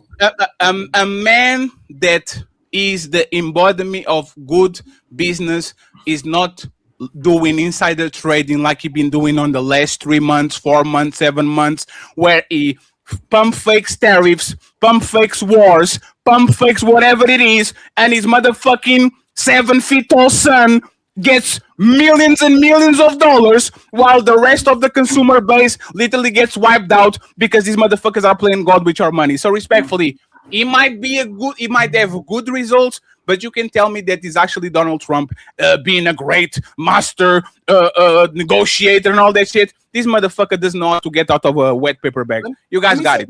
Yeah, you say that, but I just want to correct the figures real quick. I got you, HQ. Let me say the one thing. Grifters and shysters come in all money brackets. And Donald Trump is a grifter and a shyster at the highest level. Period. Right, great. Go ahead. So just to reinforce Admiral City, you Gibbs' go and interrupt argument. it afterwards. Even if you grant that Donald Trump inherited 400 million before his presidency, he had a net worth of 7 billion, which is a 15x increase on what he inherited. So to say that he couldn't fight his way out of a paper bag is showing that you're financially literate. No, where did you got this number? Google. Hey, that number. You are saying that Donald Trump had $7 billion before 2016. No, it's about 4 billion for this. Even on the roast of Donald Trump, his joke was, "What's the difference between a wet raccoon and Donald Trump's hair? A wet raccoon doesn't have $5 or $6 billion in the fucking bank." So why is it? I thought the numbers was quoted as 3.5. And that's it. And of the 3.5, once again, that's not your network, because that motherfucker was in massive debt. That was the assets. If you actually look at the massive debt that he has, to the point where he couldn't actually buy, he probably was worth as much as me and Tarus. He just said respectfully, right? But once again. No, he literally says that. He says that he was talking about the fact that he was pointing at grocery men, saying those guys are worth more than me because he had so much in assets, like big houses and everything, but he was in more debt than what he was worth. Tom, you remember his sons bragging about the fact that they didn't need American funding because they was getting it from overseas? Because to Fatty's point, it got to the point where none of the banks here in America would loan money to him. It's okay when they do it, though. If Joe Biden does it, it's a big scandal, or Hunter Biden. I'm actually, I'll take it. I'll bite the bullet. It's based that Biden and it's based Trump is doing it. Fine. I'm glad that they're successful and they're going to have money for their kids. I don't give a shit. He's either broke and successful or he's corrupt and successful. I don't give a shit. He's either broke and I just don't get it. It's like, I don't give a shit if they're corrupt at this point. They're all corrupt. All our leaders are corrupt. We all know it. So at least this guy's coming in and cleaning shit out. You're not going to sit here and sell that shit to me. I don't give a fuck. I don't give a shit. Before Cody goes, y'all are the party of family values. You believe in honesty, and you believe in truth, and you believe in Christianity. I believe in capitalism. I don't give a fuck about that. Maybe some other Republicans do. But you're arguing with me. Are those Republicans in the room? I'm not arguing with that. I'm not arguing with you, right? 747 back home with them after the presidency, and you talking about he trying to clean out shit. Stop it, bro. Nancy Pelosi earns $200,000 a year, but she's worth over $200 million. Explain that. 1 second, ISO. And you know what's funny? Nancy Pelosi needs to go. Hillary Clinton needs to go. You don't find no Tom. You're going to find it, right? But if you talk with most Democrats or lefties, yes, if they did something, get him. If Joe Biden's son is a crackhead, get him. If Hillary did something, get him. And as soon as we talk about the other side, right? Because we said get him. As soon as you say, should Donald Trump be arrested by ABC, or should these people on this administration? Hey man, the Democrats did it. I don't get it. Once again, and you can respond. Not everybody. Nobody says that. Just 1 second, friends. We are 16 months in, and I keep seeing y'all do shows. What about Obama? What about Kamala? What about Obama? I said it was based on that fucking party. Y'all are literally in war with Iran. Y'all are literally in war with Iran. The Epstein files still locked. Nobody knows what the fuck is going on. The Russia war didn't stop. You put your other countries first. You still have a bunch of homeless. Employment for the first time. There was no jobs created ever. And y'all are talking about Kamala Harris. Come on, man. Because so 1 sec. So, Fatty, you agree that Trump should call out the likes of Tucker Carlson, Candace Owens for being low IQ? Because those were his guys. Let me answer. I believe he should actually target the media on the right, just like he targets the media on the left if he feels that way. I just don't think it's about their IQ. If they literally agreed with him, Donald Trump would say they have the highest IQ ever. Yep. Just like when Elon Musk was on his side, he was the best and he was the great. And as soon as he turned on him, motherfucker turned on him too. So again, Donald Trump is not about IQ. He's not about right or wrong. He's about, are you loyal or are you not? And if you look at his cabinet on the first administration and the second, even the most loyalists are going to get canned regardless. Because as soon as you say something he doesn't like, he will try to replace you by somebody that will. So Biden had a higher turnover rate than Trump's administration has in both times. Like I don't want to bring them up, but you're just speaking lies again. Why don't you go look up the exchange rate for Biden versus Trump? Yeah, no, I don't have to do this. And I guess what you argue with all these people. I don't know who you've been arguing with, but I didn't say that shit. When I said Biden did that shit, guess what? I said based. You know when he's born his son, I said based. I do believe in more family values. I believe in looking out for my family. I believe in my family having money going forward. I believe in putting us first. I'm tired of these people sitting here acting like that's not family value. I'm here for capitalism. You said he's a shyster, a con man. Apparently he's a successful one because he's a billionaire and he's in the White House. Where are y'all at? If y'all can do what he's doing, then do it then. Because y'all sit here and say all these things, but guess what? He's successful and you're not. Either he's corrupt and successful or he's just successful. But guess what? He's still successful. So I pick one. Guys, I don't give a shit. needs another $20 billion from us, probably. One second, Tom. Y'all lucky is that we have ChatGPT and Gemini and all these things. The cabinet turnover tale, Joe Biden first term, 13%, Donald Trump first term, 92% all-time high. Total departures, only 2 major cabinet adds, 14 cabinet level officials departed, 18 senior staff, 71, 72, and on Trump, 92%. 1 year, first year stability, 8% turnover, Donald Trump, 35% turnover. So, sir, I don't know you're getting your numbers respectfully, but it's still wrong. You said if you started arguing too much, shut up. I will be quiet and I'll shut up. Let Chaotic Truth take us home, friends, because we still have 2 main topics to go. So I need Chaotic to take us home and tell us how great the United States it is and how much of fatties. Carlson and Candace Owens. Y'all didn't talk it because you didn't want to. Y'all left the floor when you had to. Go ahead, Chaotic. Tell us how much of a liar I am for being a foreigner.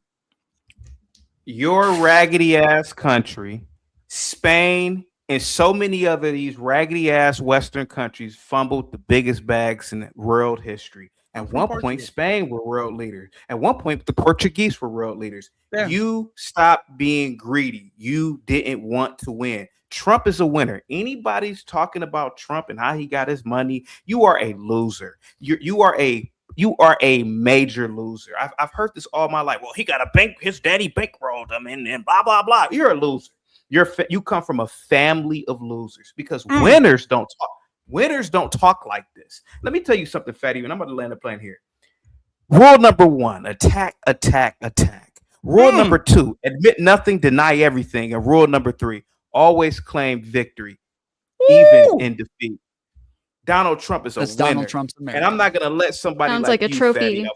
Fatty, I'm not going to let somebody like you. I'm not going to let somebody like you, Fatty, with your foreign ass, with your Portuguese tongue, disrespect my president. What is your country doing? It ain't winning. Let me answer. It ain't winning, bro. Let me answer.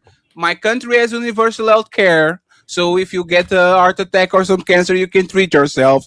My country has affordable college. Kids can go to work at McDonald's on a part-time, and they can actually go ahead and get higher education if you are smart enough. My country is the 4th safest country in the planet. My country has a quality of life that is way higher than the United States. My country has. Like, you want me to keep going? And yes, USA, the biggest military in the planet, when you can have $1 trillion company building and homeless in front of them living on a tent. So yes, you know, Fatty operated my trap card, by the way. You operated my trap card with that fact check. You did this fact check. Hold on. You know why I quoted Biden's thing? Because I set you up. Here's the thing. What Kamala became the candidate. Guess what? That turnover rate, including Biden's coup, jumps to 93%. And it kicks in on some other people. And guess what? That's higher than Trump's turnover rate. So the Democratic turnover rate for the presidential candidates still higher than Trump. And the first term was higher than Trump. Did you say Kamala?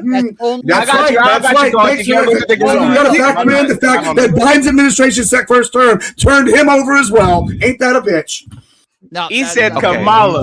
Go ahead, Chaotic. Hey, Tom. Take us home, Tom. Go ahead, Chaotic. He said Kamala. This is personal between me and you. Oh, shit. When your Portuguese ass gets sick and you need specialized care, I'm not wishing this on you, man. I'm talking about just your whole raggedy country along with other European raggedy ass countries. right down the street from where I live is the Cleveland Clinic, the best hospital on the planet. You could talk all that universal healthcare bullshit you talking about, but I can tell you right now, Sultans have been at the Cleveland Clinic. I've seen very wealthy people from all over the world come here. Ain't nobody going to no goddamn Lisbon for no goddamn. They go to Germany though. They go to Madrid though.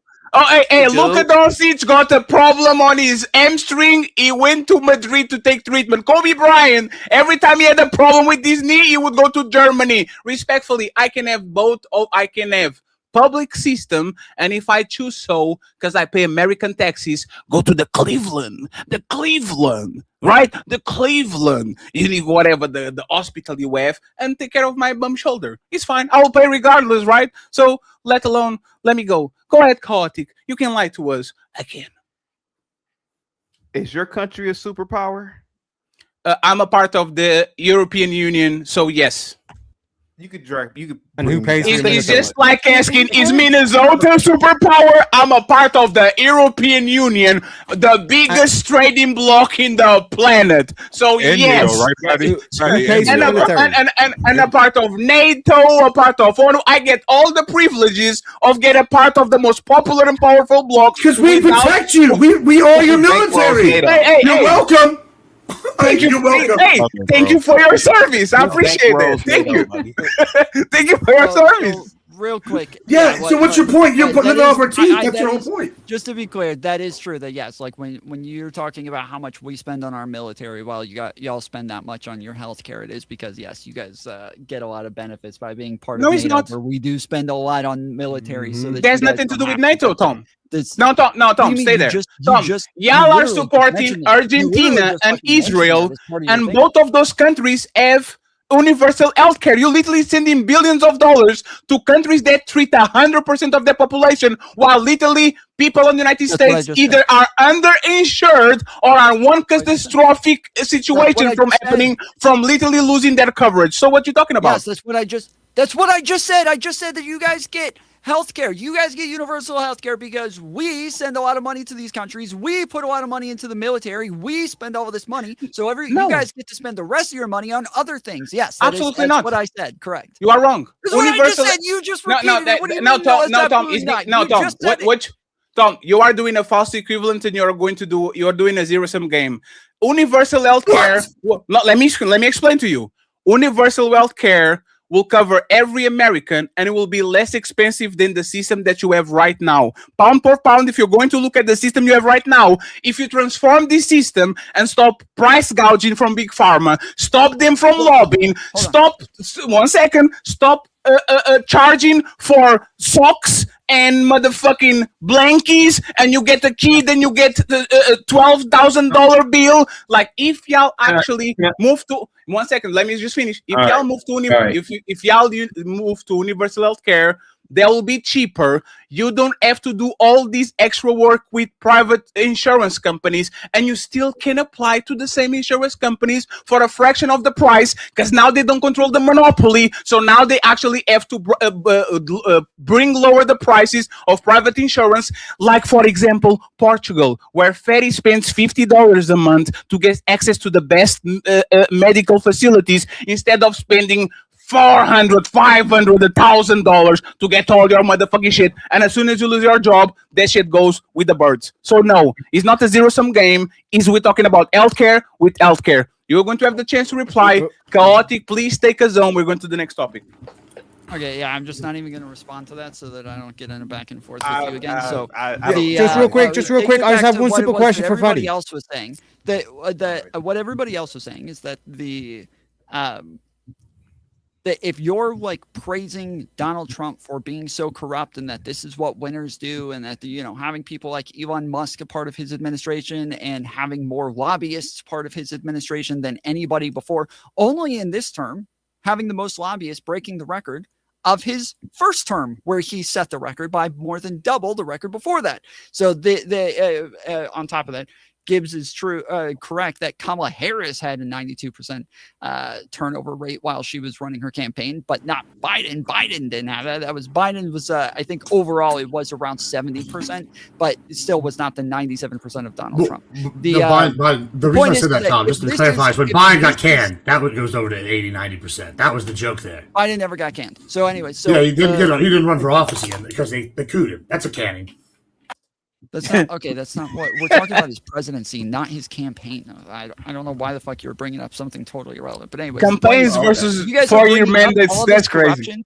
When Chaotic is bringing up like how corrupt Trump is and how corrupt his administration is, and that this is like what winners do, Donald Trump literally ran on the opposite of this. He ran on draining the swamp. He ran on getting rid of the deep state. He ran on helping the people and taking care of them. But instead, he's taking care of lobbyists. He's taking care of billionaires. He's taking care of his friends. Mm-hmm. He is not somebody. And this is Donald Trump's world. This is you're praising it. You're backing him up on that. Even Donald Trump can literally break every promise, every single thing that he ran on, the top points on his fucking campaign, and you guys will still praise him for it in the end. It literally doesn't matter what he does. He ran on no new wars the whole time, and then he goes to war immediately, unnecessarily, and you guys praise him for that as well. There is literally nothing wrong he can do. This is a pointless argument having with people when then while he's running, they're saying, I'm voting for him because he's going to get rid of corruption and have no new wars, and then once he comes in, starts wars and is super corrupt, they're going to praise him for that anyway, so it makes no difference. Yeah, so your false assumption there is that this wasn't necessary. It was necessary because we now know, because even the Iranian regime is saying that they had 60% enriched uranium.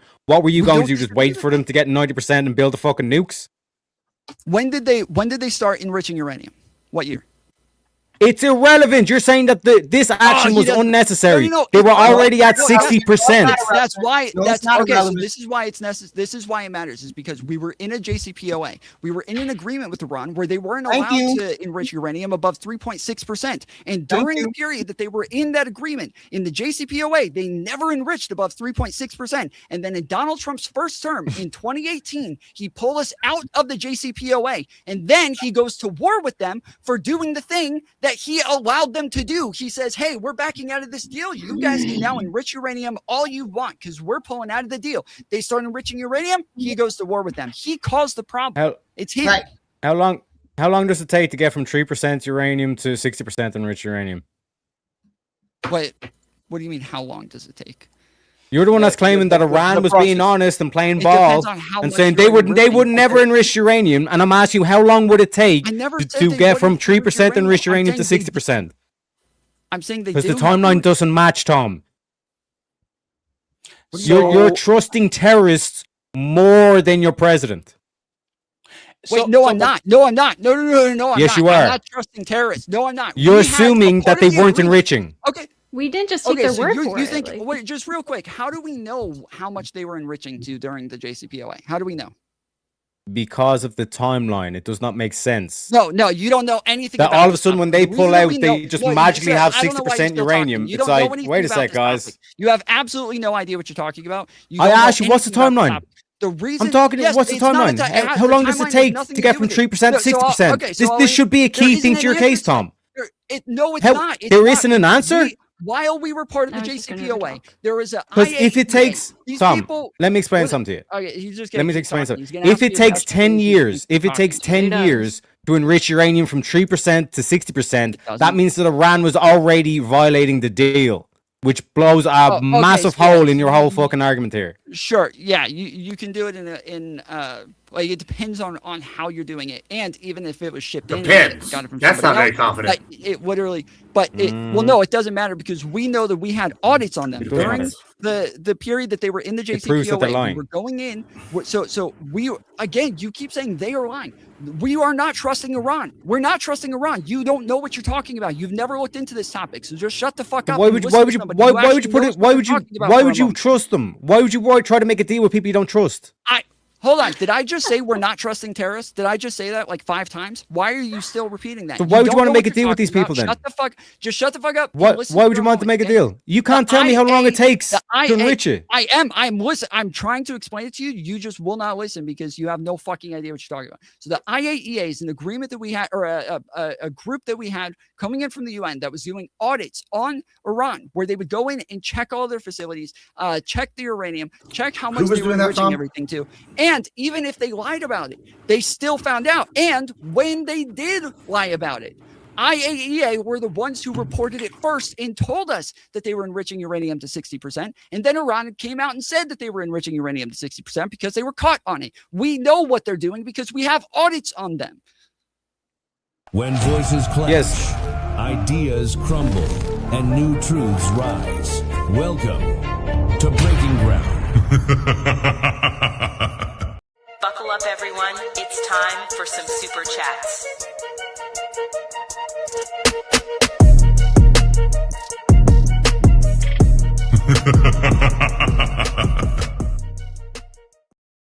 We are going to get Tina over here because she's almost falling asleep. I got you, Tina. Don't worry. The Gina CEO with $5 saying Trump 2028. Cha-ching! I'm going to read this quick super chats, and friends, I'm closing it out on the Team Fatty side.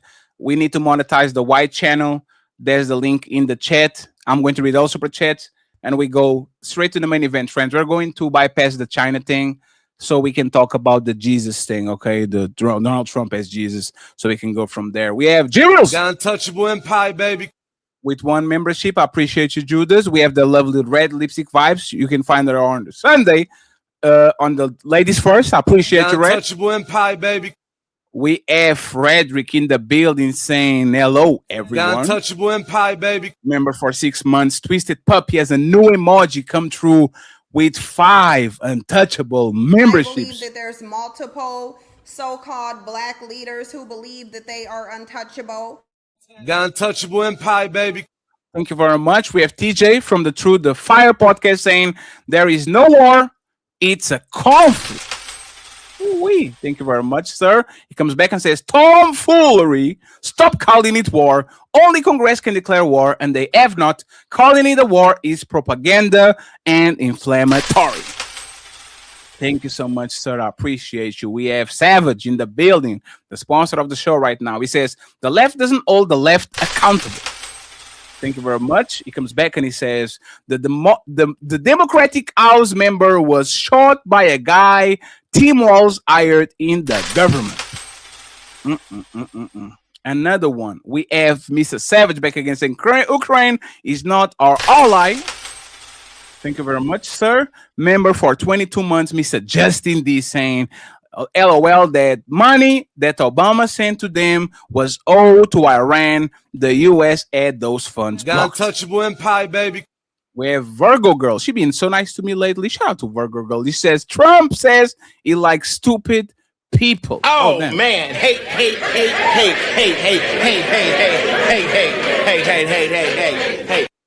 Savage came through with a $10 ball. And he says, Trump is making a play on China's full supply. Iran and Venezuela is 17% of the supply. We took out 40% of Russia's full distribution 2 weeks ago. We have Savage back again saying, you're a woman. We don't care about your thoughts on politics. Oh, damn, that's crazy. We have the real DJ Ghost Entertainment. He says, what is up, fatty? I wanted in on these debates for real. We have a full house. Our guests are bringing a tremendous amount of energy, so salute to him for actually doing great today. This has been a very entertaining show without a lot of name calling, not a lot. So I appreciate y'all for actually being civil, my friend. Savage says the left didn't care when Obama said he would stop the wars, then bomb more countries, didn't care about Ukraine, but now they care about Iran, but still support Ukraine. And dollars from Savage, and he says again, raise your hand if us being at war with Russia is just a fight.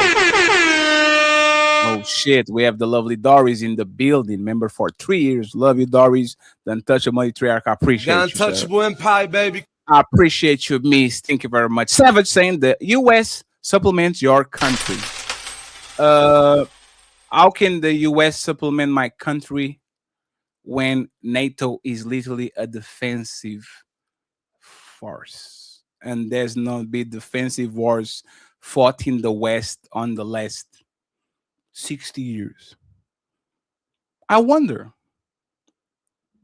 Like this meat that the United States, if the United States were attacked, absolutely. If Portugal were attacked, the only country to actually press the button of Article 5 was the United States. And spoiler alert, it wasn't Afghanistan that brought 3 towers down with 2 troop planes. I just want to leave it out there. I want to be on YouTube, so I'm not going to talk about this anymore. Okay. Thank you very much, Savage. I appreciate you. We have Savage against this. Fatty, you're wrong on healthcare. Beat me about it. Thank you, Savage. We have Savage again. Oh, they already read that one. Thank you very much. We have 5 to go. We have CTG Policia saying Tariq, how long does it take to go from obliterated nuclear development as claimed by Trump to almost having a nuclear weapon? 9 months. Oh. He's talking about the deal that we had before with Admiral Gibbs again. We told us in the UN inspectors famously great at their jobs. They were right about Iraq. Just saying. Twisted Pup, $20. I appreciate you, my brother, for supporting the show. This is a great back and forth. Untouchables forever. Thank you very much, and I appreciate it that my boy Drob or not coming in with our 5 Untouchable memberships. Thank you so much, my brother. I appreciate you.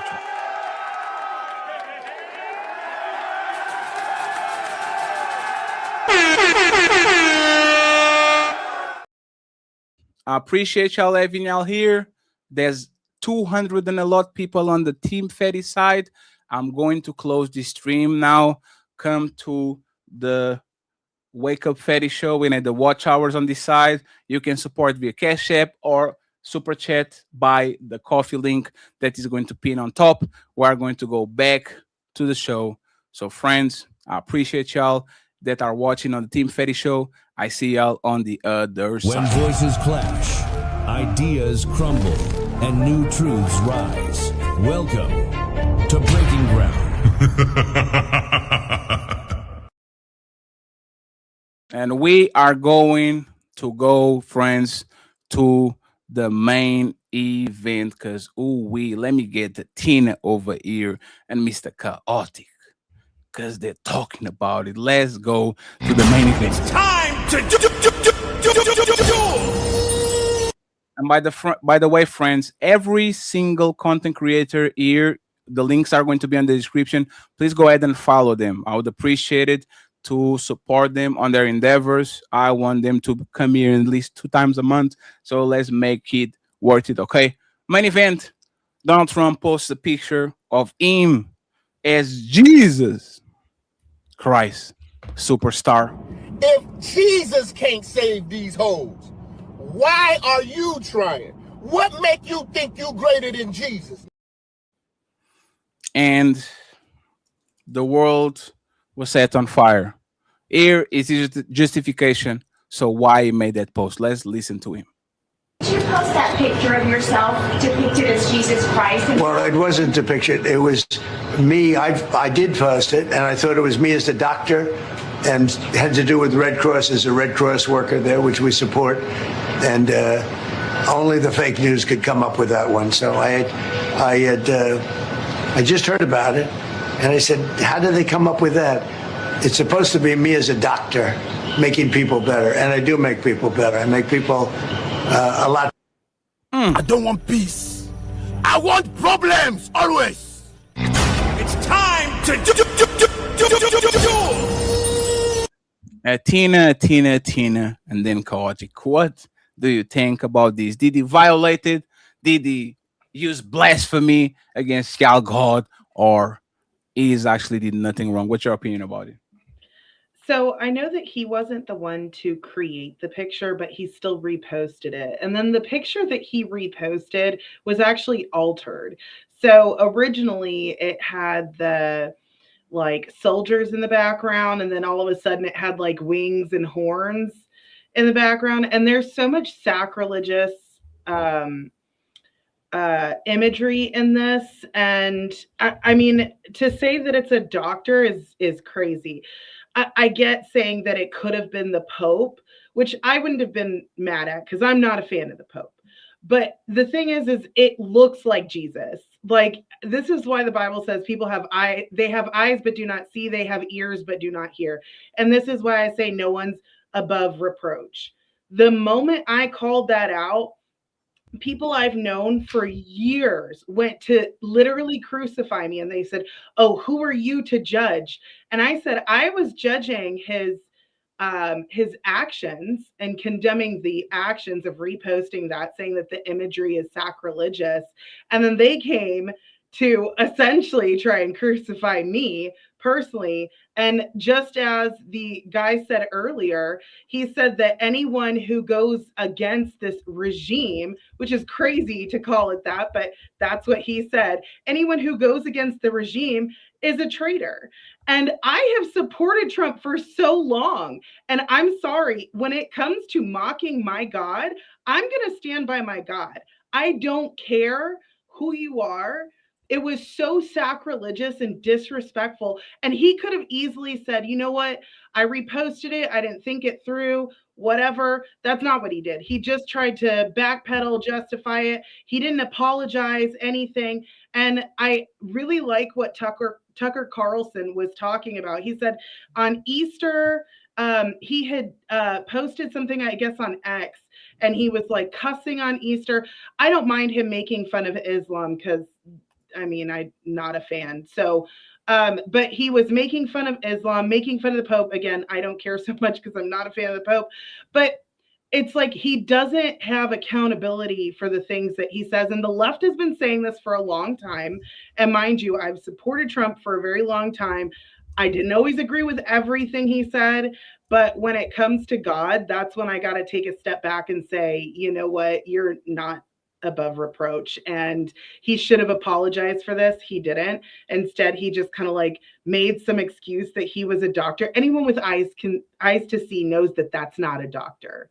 And the fact that people were so up in arms to attack anyone who didn't like this, I think shows that it's very like cult behavior. This is the same exact thing that the right has been scrutinizing the left for, and now they're partaking in these same exact tactics. When it comes to our God, they're choosing an idol. They have made an idol of Trump and done exactly what they said that the left has done.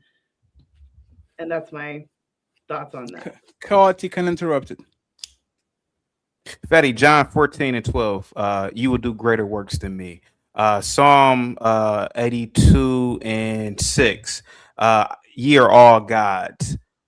These are in the Bible. Secondly, Fatty, or whatever. Secondly, thirdly, whatever. There's no image of Jesus Christ, to my knowledge. Nobody knows what Jesus Christ looks like. There's never been any picture of Jesus Christ. The image that we see is actually an image of somebody from Europe, one of the royal families, like the canonized.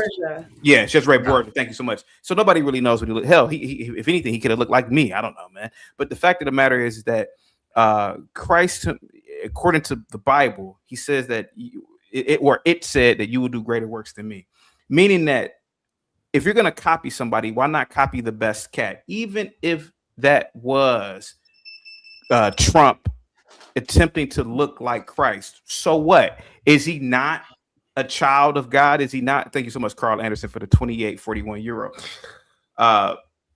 So the way I look at it is this: even if this was trying to superimpose himself as Christ, I don't look at that as anything wrong with that. Children play the three king scenes. We did it in school. Three kings in Christ. Give me a second. Excuse me. Bless you. Stop lying. Bless you. Stop lying. Stop gaslighting. So the way I look at it is this, man. Are not doctors healers? Do we not have healers right now? Do we not have individuals who literally work in the name of Christ? Do we not have individuals right now who do philanthropy? Do we not have these individuals right now who heal people? So why not imitate Christ? I don't see anything wrong with that. We did this when we were in school. The nativity scene. So when is it blasphemy and when is it not blasphemy? Is it not blasphemy when children do it?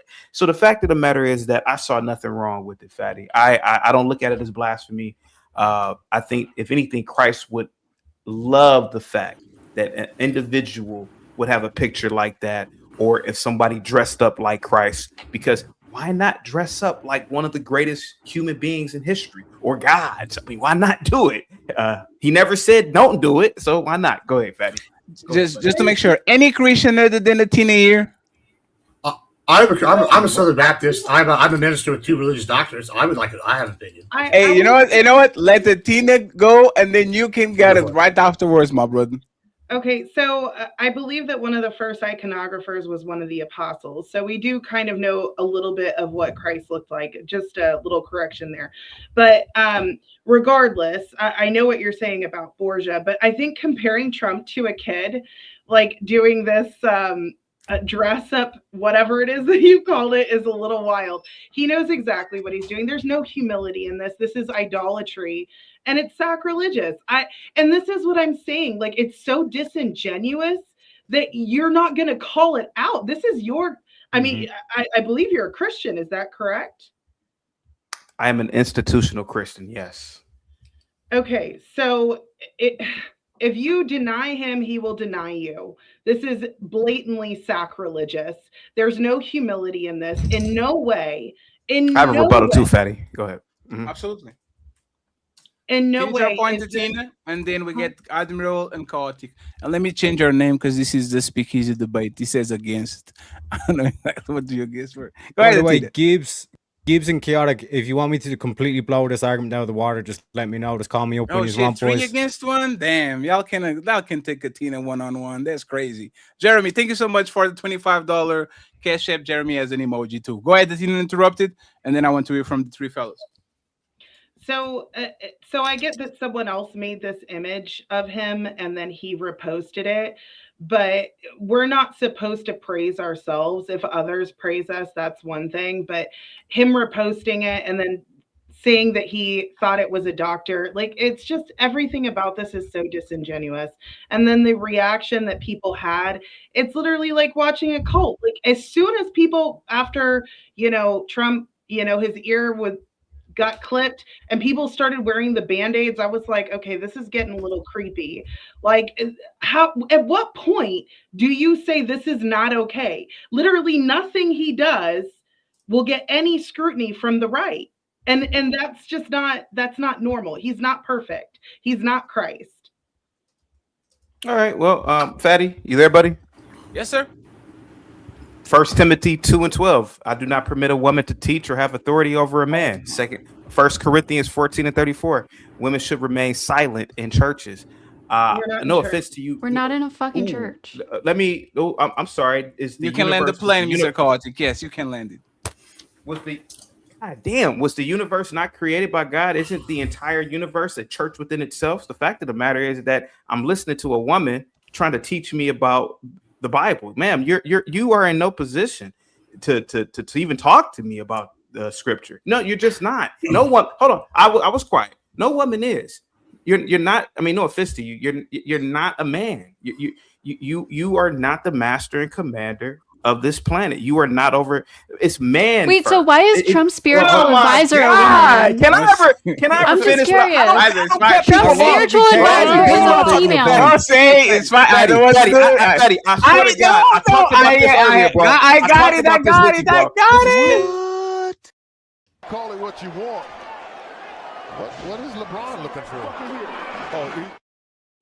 Chaotic and interrupted, and then the woman, okay, is going to have the chance to reply, Miss Ghosty, and I got you, Atina, and then I remember Admiral and Mr. Teriak. Okay, go ahead.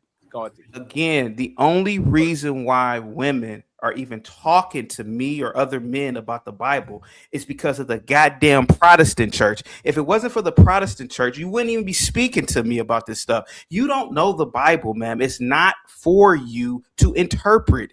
It literally says it in there. So if you want to use the Bible, I've read the Bible. I wouldn't say I'm very versed, but I've read it.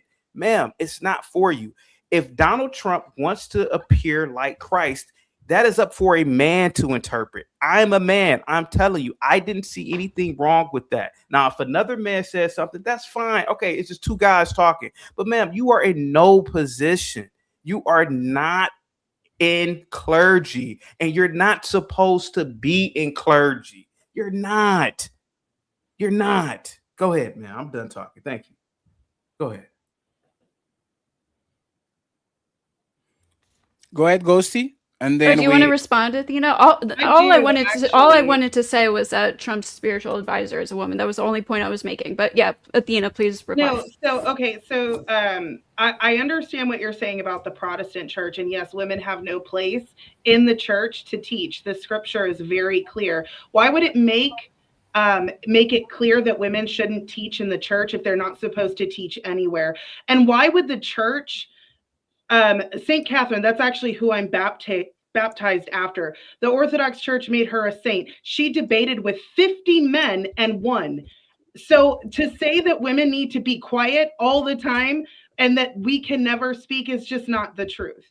So you're being disingenuous. You know that that's not true, and you're trying to bank on the fact that maybe I don't actually read my Bible. I'm an Orthodox Christian. I have been in the church since I was younger. Do I believe that there should be any women clergy? No, absolutely not. That's not what we're saying. There would not be an etiquette for church if it was just the etiquette in general. There's a reason why they specify women should act this way in church, because outside of church, we can absolutely have discussions.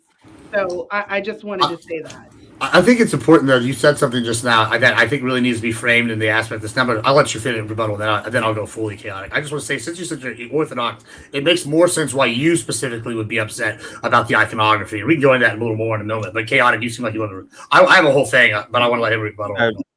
I just want to make it plain and clear, ma'am. God made your hand small enough to wrap around a mop. You are not. You are not supposed to even speak to men unless it's your husband, ma'am. And this is one of the problems, man. You are up here, women. I mean, the fact that even women can muster up any opinion about Trump is wild. It's insane to me. You shouldn't even have the right. Women shouldn't even have the right to vote. To be completely honest, you got to tone that down. Aren't you the guy who hates Islam? Okay. Like, I'm so confused. Oh my God! Hey man, hey, do y'all want to talk? Do you want to talk or not, man? Hey, Friends, I know it was very incendiary, but you have to let him finish. The content presented on the following show is intended for satirical and educational purposes only. The views, opinions, and statements expressed by panelists and guests are their own and do not necessarily. Go ahead, Kotik, and interrupt you, please, and mute yourself, and then Admiral Gibbs. Kotik, you're muted. This is why the West is losing. We have too many. What's up, Danny? Thank you so much for the $5 cash app, buddy. Salute to you, man. Positive. Thank you, Freezer. We have too many. Joining America. Blah, blah, blah. Hey, fatty, man. I've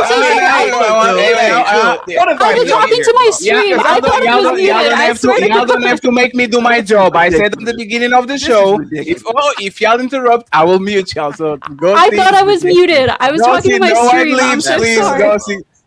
Go ahead, Carl. You get interrupted. No ad libs. I am not a misogynist at all. I don't even do red pill content, ma'am. You have the luxury to debate. You have the luxury to say these things because you don't put in, and you will never put in, the hard work and what it takes to build a civilization. You and any other woman, you're not going to have your ass 50 or 60 feet up on an I-beam building a skyscraper. I know what's about to come next. Are you doing it, CT? No, I'm not. But here goes the difference. If I was called to build a nation, historically, I mean, let's be honest about it. Weren't black men, I'm gonna use race now, weren't black men building too? Women are not builders. So me talking to you is an offense. You're not supposed to even be here. You're supposed to be in a domestic role. All the women on the panel, all the women listening, you're not intelligent enough, and you cannot defend what you are talking about. Yeah, okay, Saint Catherine, yada yada yada. Who even knows that is even a real person? And I know she was martyred. But the fact of the matter is, man, hold on, let me finish. But the fact of the matter is that we've become weak and soft as a civilization. You're never gonna get. You would never in a million. No, I'm talking all the women. You would never go on the battlefront. You would. I mean, on the front. You would never do it. You would never defend this nation. You would never defend what you're talking about, and that is the difference. So I support Trump. Did I support Trump when he talked about the Haitians eating the cats? Of course not. I did a video on that. I talked to so many people in Springfield, Ohio, who debunked that. Yes, ma'am, I will kick in the back of Trump when it's necessary. When he lied and said he was 215 pounds, you were there. I did an entire video on it. I will kick in the back of Trump when it's necessary. But right now it's not necessary. I support the president. I'm sorry. And I support Israel, and I'm a Zionist. Yes, and I don't like Islam. What? You are what? They said I'm a Zionist. Hey, go ahead. Gibbs interrupted, and then I let the people on the bottom row to actually chime in on these very inflammatory statements, okay? Yeah. Friends, we have 50 minutes to go. Thank you very much for being here. I hope you guys are having fun. Panelists, y'all doing awesome. So thank you very much once again for the performance. Go ahead, Gibbs. Yeah, so I know it was brimstone in the last panel, but I want to preface this off by starting. Yeah, I have my religious doctrines. I'm a piece of shit. I'm not practicing right now. I'm an awful, terrible person, right? I'm a bad guy. We do terrible things. We try to make money. We try to live. But I tell you what, the Lord said, hey, give your witness. He wants us to spread our witness. And you know where I witness? I witness to other piece of shit. And Jesus, what he did is he came and talked to Zacchaeus and all of these prostitutes, the lowest of the low. And what he did, he was a doctor of souls. He also was a doctor in the sense that he healed lepers, brought people back from the dead in a literal sense. But he was also a doctor of souls. The whole point is to get to him. Now, I get why you're upset about the iconography. But we can find out if we look at the Bible that Jesus also had a humorous side. If we look at his parables, the image of a plank in the guy's eye. There's other ones like there's all sorts of parables, the camel going through the eye of a needle. He used humor as a way to get things done. He famously called the first saint, the first pope, Peter, the rock, when Peter is famously impulsive and shaky. So he's got a sense of humor. And also one other thing, God said he would make himself known through ways of the world. Well, guys, if you don't think God's got a sense of humor, then I don't know if you've ever seen the faces people make sex. When they're having sex, it's crazy. They make funny faces. I know that he's looking down, laughing, and having a good time. So all these things, you can see God in many, many ways. Now, here's kind of my point with this. When you talk about this, Trump says he's a doctor. You know what? He is a doctor. He's trying to heal this nation in a sense. He's trying to heal the soul of the nation in a spiritual sense. He's trying to heal this nation in an economic and America first sense and bring us back from this leftist. And you know what? He shared an image, may I, doctor, whoever. Trump's already said he's going to double down on shit all the time. He's already said this. This is the art of the deal. He lays this out. If you follow it, whatever. Now, you're asking Trump to be something he's not. You're saying be Christ-like. That's a goal. That's a worthy goal. But he also wants us to witness and be ourselves. And a little bit of us is in God. God's confident. He's omnipowerful, all-powerful, omnipotent, omnipresent. He can do whatever he wants. You don't think that man is somewhat cocky? That's God or woman or whatever. He's an ethereal being. There's some of us in God in every way. So when Trump's out here being arrogant, being cocky, this is God. He literally says he's a jealous God. He kills other denominations of faith. He blows them up. I don't know if you know this about blowing up stuff in the Bible. Sodom and Gomorrah is a good example, but that's fire and fury if I've ever seen that expressed in something. And Donald Trump said that. So Donald Trump is being him, and you see God through him. I get that you're upset specifically because the Orthodox are about the iconography, but as a Southern Baptist, I actually see it differently. I see his mistake, even if it is a mistake, and him not being, is him being him. And this is an opportunity for us Christians to go on these panels and witness to other people that we otherwise wouldn't have the opportunity to. So you're welcome. I think it's all around a good thing, and this is a good chance. Now I get where my friend, the other man, was coming from. Thank you so much, Mr. McCall, for this the money. But I'm saying I get where my other friend is coming from, and I don't necessarily agree with him on the women teaching because there's plenty of powerful women in the Bible. Ruth, you have other examples, and that's Old Testament. You have other examples in the New Testament, Mary, and some of these like early saints or whatever. But I don't think it's super important to this because what we should be doing right now for Christians is taking this chance to spread the gospel in whatever form that may be, and save this nation and spread the will of the good of the people and do its best for the U.S. and overall. And that's kind of where I'm going. So when you'll say he's a doctor, even if he's joking around, his goal is he's trying to be a metaphor, an allegory. But it's Trump, so never everything lands. But he says about 50 things a day. Let me get Teriak over here, and then the rest, the bottom of the barrel. The bottom of the barrel. God damn it, the bottom of the panel. Wow, that was my bad. My fault. I apologize. Yeah, that's crazy. It was my fault. That was real wrong. quick, Athena, do you have any response to the Admiral Gibbs? Because like I said, I've got one simple question, and I think it blows it out of the water. Like I told the boys, this is basically this argument's about to be defeated. So do you have any counter to Admiral? No, I mean, I understand what he's saying, but we complain about the left all the time that nothing is sacred anymore. And when it comes to God, that is where I will double down and say no. It's not okay. I understand having a sense of humor. I actually have a pretty dark sense of humor. That's one of the things that I have to repent on pretty regularly, but that's not something I will joke about. There are some things that are sacred. And yeah, in the spirit of calling out our own side, gentlemen, Chaotic Truth and Admiral, I think he's made a bad argument. You know what I'm saying? Because fundamentally, I've got a real quick question for you, Athena, because I'm not a Christian. I'm a simple deist. You know what I'm saying? Founding fathers were deists as well. Can you tell me, is this a picture of Jesus? I can't see. Roman, isn't it? I don't know what that is. That looks like he said, like a Roman thing. I don't know what that is. Oh, it says tarot. It's the tarot card. Yeah, so just because someone dressed in a white robe with a red shawl around it doesn't mean they're depicting Jesus, correct? Stop gaslighting her. That is obviously a depiction of Jesus. Like that's how you do it, boys. Simple as who the fuck said it was Jesus?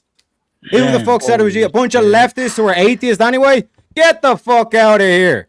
Don't believe. And then Ghosty says they're gaslighting. They gaslight you into trying to turn you against Trump. Nobody said that was Jesus. And as Trump said, he was a healer. That's how healers used to dress back in antiquity, baby. So this whole argument that was Jesus. The excuse. Yeah, where does it say there's Jesus, where's guys? The cross? Where's the cross? Yes. Exactly. Where's the nail? Where are the nails, friends? So first off, where's the crucifix? The idea that it's a bunch of lefties telling you that it's Jesus, it's not. By far the majority of people on the right have been condemning Donald Trump for what it is he did here. And to say there's nativity scenes, nobody gets mad about that. That's not the same thing. This is where people are glorifying God. It wasn't Jesus. They're trying to teach people about God and Jesus. But in this scenario, Donald Trump is portraying a very famous picture of, and many famous pictures of Jesus where he is reaching down and healing people. And so Donald Trump in this scenario is Jesus. He is a healer. He is a God. The apostles healed people. Talks about the fact that the Antichrist will come and portray himself in this sort of scenario as well, and that he'll who says he's portraying himself as Jesus? He told you he's being a doctor. He's being a healer. Okay, so the same way, just because a man dresses like a woman does not make it so. Yeah, so here, this is the exact picture. Oh shit! Oh shit! No, it's not. No, shit! It's not. So as I said, this is pretty much the exact picture that they're using to try to make it look as though Donald Trump. And that's not Jesus. I'm not showing Jesus. I'm showing the magician tarot card. Okay, so tell me. Okay, so in the tarot card. Magician tarot card, baby. Shit! Oh no! Tom got the smoking gun. Oh shit! Tell me, where are the beams of light coming out of his hands? Show me the beams of light coming out of the tarot reader's hands. Can you show me that, please? Where's the beams of light coming out of the Jesus picture? Yeah, well, they're not. Exactly. See what I'm saying? Bunch of gaslighting bollocks. That's what this is. Okay, so wait. So is your argument that in this video... a bunch of non-Christians telling you what is and what isn't Christianity. Can you believe it? We're not even the ones mad about it. Hold on. I didn't say I'm a non-Christian. So are you telling me, is your argument that in that picture Trump is portraying himself I'm saying as a tarot reader? prove Is that he your was argument? prove that he was impersonating Jesus. No. Answer the question. Prove Are it you that he saying was he's Jesus. a tarot reader? Just answer the question. Are you He's a saying light he's bringer. a tarot reader? That's Yes or no? common. He's That's not common gonna- light he's bringer scared as fuck. iconography. You are such a Yeah. pussy, dude. You are so scary. How am I pussy? Why Yeah, can't I you answer a destroyed your fucking argument, and now you're going mad. I'm here. Hey, I'm here. Owl. Hey, Rickety, rickety, Rex. We have to answer the questions. What was the question, Tom? Ask a clear so we can get the answer. Go ahead. The question is, are you saying he's a tarot reader? Yes or no? That's it. I'm saying he's a light bringer. That's light bringer iconography. Yeah, he's not going to answer. He's not going to answer the question. He's not going to answer this. So yes, obviously that imagery is light bringer obviously, imagery. he's not portraying himself as a tarot reader. I'm about to crush. Obviously, he denied it. He said he was a doctor. He was a healer. That's what healers were depicted as in antiquity, baby. You said that publicly. You're the one with the claim. You're saying that he's depicting Jesus, Tom, and you cannot prove it. I gotta say it. So that tarot, What do you mean? that tarot card is the magician, who is very commonly depicted as Christ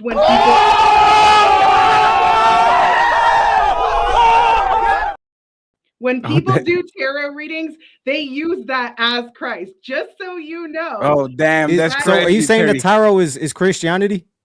No. I'm saying that there's exactly. a lot of people who, when they're doing like readings, I just started looking that up because I wanted to know who that character was. He's the magician. And what is Christ called? And Trump is a magician. In the tarot, you can look it up for yourself, just so you know. That is, so your argument, I'm sorry, is incorrect. Damn. The card deals with spirituality. Where's the proof that it was Jesus?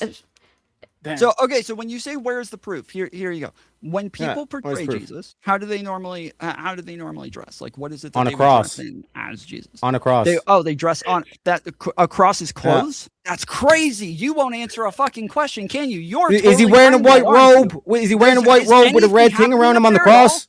You think I don't know why we're arguing. Is he dressed like that on the cross? Do you think a cross is clothes?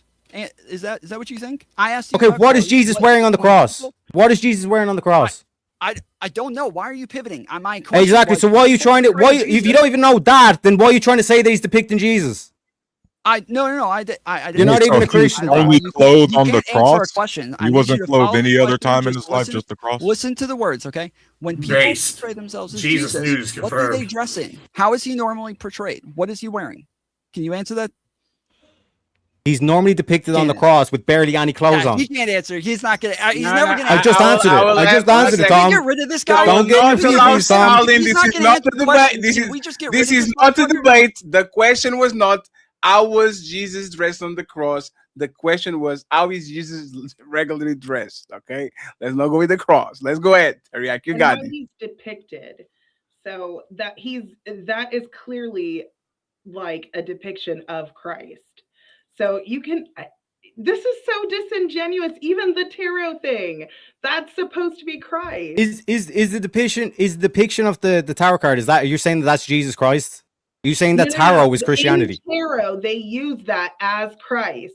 As a representation. Where? Show me the proof. Yeah. Okay, hold on. That's what the card means. He's a light bringer. That's how ancient healers were depicted. But that's true. That's true. And Jesus is also an ancient healer. Here's the issue, right? So like when we talk about like other like stuff like Apollo, the light bringer, or maybe the morning star, or all these things, and we start wanting to get into the eschatology. Yes, so somewhat is true. Yeah, Apollo or even Dionysus are somewhat could be argued if you believe that God's going to make himself known to people that are ignorant. Maybe a representation of God making himself known through people that weren't witness to. And then that iconography has been carried down, and Satan can't create anything, so he corrupts it and puts it in something like this. That would be the argument that I would use. It's just like, if you're a child and you die before you come to know Christ, there's an age of ignorance, right? Or like these lost tribes, whatever, that's why these stories match up would be the argument. They like Noah and the versus like, they have the Iroquois one, or we have this myths all over the world. Same kind of thing as God made them. And then once they're like brought to the, the faith, then it's like, you no longer have this age of influence or whatever. And like I said, Satan corrupts. So that would be my argument there. I don't really, maybe I'm just an idiot because I feel like sometimes I am, but I don't understand really what Teriak's going with this. And I really don't care, no offense, but this is kind of like because when I showed not really substantive to what we argue. No, I get what you showed. No, it is, Gibbs. It is because when I first showed that image, Tom said, "What is that, Roman?"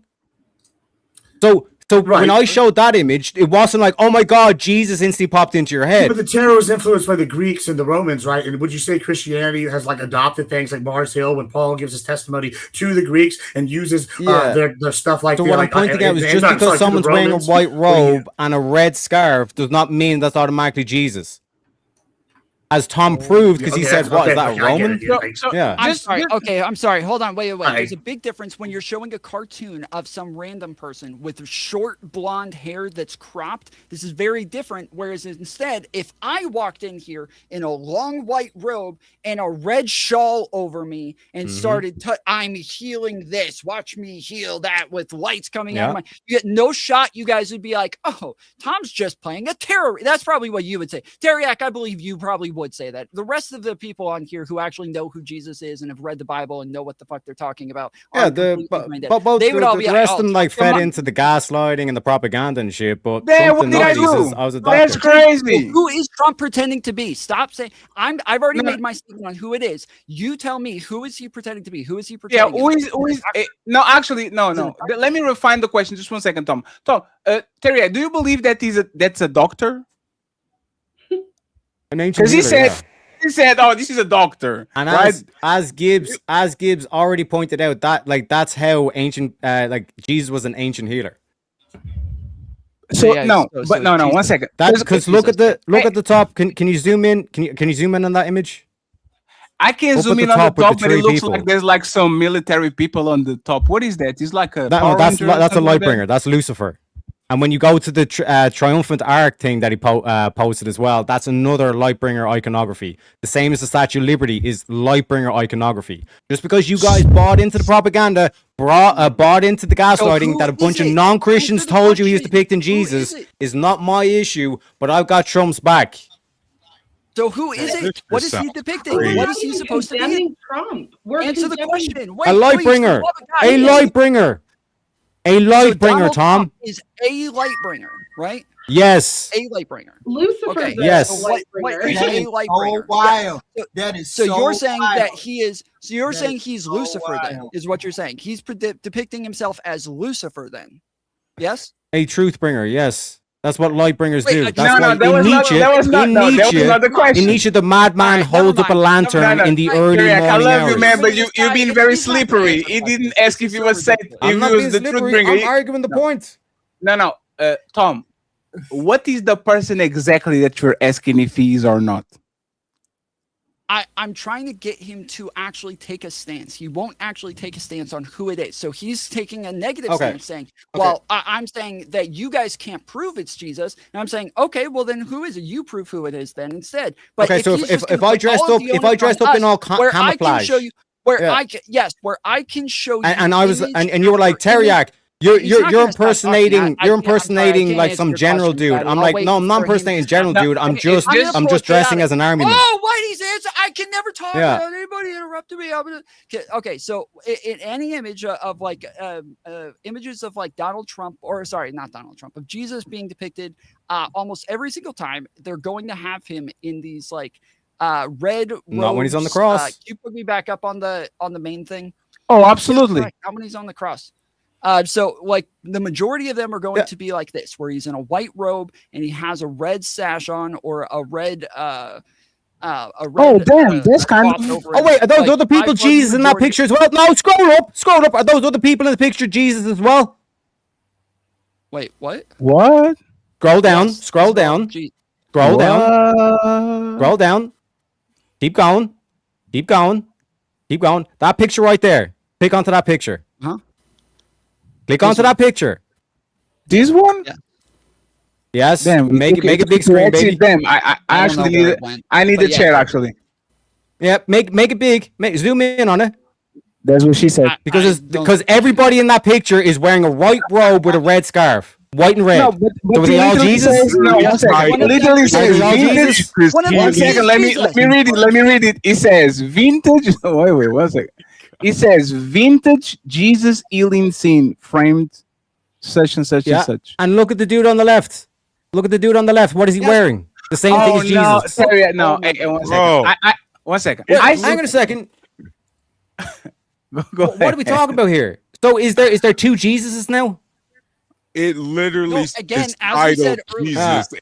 Still just because a man dresses like a woman does not make him so, Tom. Wait, Ghosty's audio is not coming through. She keeps trying to say something. It's not. Oh, sorry, my mic is She was muted. muted. There's other people literally kneeling down next to Jesus in the picture. Those people kneeling that we just at that picture that we just looked at are supposed to be all the people kneeling on the sides. That I don't know why we're arguing. And this. explain the imagery on the top. Yeah, but like this is kind of my problem with this. And the fact that the Statue of Liberty is in the background as well. It's a Lightbringer picture. Now, you guys don't understand what a Lightbringer is. That's not my One second, problem. friends. I need clarification for a second. So people in the chat are saying they used to call like Lightbringer is something that used to call what? Complete each phrase. Lightbringer, they used to call that name to complete it. Can you all help me with that? Prometheus is the light bringer. Multiple people. It's just fire to the Greeks. So I can complete. there's Apollo. If I complete it with Lucifer, I'm wrong. These are all. Yeah, if I complete it with Lucifer, am I wrong? I mean, no, not technically, because he's also the son of the morning star and the morning star. And so, like, the debate is, right, if Lucifer, the morning star, this is kind of where I come back to the corruption thing. He has a reputation as the sun, and some people also talk about Apollo being it. And you talk about Revelations, he's like a symbol where he might be Apollo be represented as a demon. So, no, you're not wrong. Like, it's a Lucifer, the morning star, it's another one as well. Like, that would be argued. It could be argued. But I don't, the issue I have, okay, this is the problem I have. Isn't it better to call him Jesus than Lucifer? But the argument like denominational debates. Jesus is also the light. He is also considered the light in the Bible. Yes. Yeah, and this is Lucifer trying to subvert that, right? Like, he says, "Beware." Jesus says in the Revelations, "Beware," or not Jesus. Sorry, in Revelations, John. Sorry, maybe I'm mixing. I think it's John. He says in the end, "Beware of angels that preaching the false light as bearers of light," right? And so then he describes some examples and all sorts of stuff. And so, like, Satan himself, it talks about being a light. He's a fallen angel. So it's kind of like, yes, I understand where you come from, but I think we're missing a more important problem here with this picture, right? And this is like, yeah, we can argue if it's Jesus. I don't really care. I don't care. I think what's more interesting is what it's representing, right? It's representing, maybe the AI picked the ball in the background. That's a cool topic too. We can debate. But like what I'm really want to talk about is how all these different people, they're looking up to Trump, and Trump's trying to like heal this individual who's sickly. That's kind of what he's saying. And when I'm a doctor, maybe I'm a messianic figure or whatever. And y'all are just so upset about this. And like, y'all think this is a gotcha, bro. Okay, I understand maybe someone who's got a problem with iconography being a certain way. Like that's a legitimate, like religious gripe that's been like literally why the Eastern Orthodox broke away from the Catholics, right? That's a major one. I understand why Athena would be upset with that. I'm a Protestant, maybe Chaos doesn't like that, but I'm a Protestant. I don't have as much problem with the iconography personally, and I see this as a tool because Trump is imperfect and he does stupid things. And sometimes things work out, sometimes they don't. Sometimes he does genius things. We're all human, and to being human is to mess up. And so when he does something like this and then doubles down, Trump is being Trump. And I like, we're really going to argue is the better question is why y'all so like ready to try to like get us on this one? Like y'all don't actually care about the Christian. Maybe Tom does, but I would say the majority of the left are using this to attack the faith. So if you're on the left and you're a Christian, why are y'all allowing them to use this against us and divide us? That's my question. We should be all gathering up because there's bigger issues than this. Like, but no, y'all are the right. I'm just saying. For the same exact reason, there's the same exact reason that like when everybody goes after Eric Swalwell,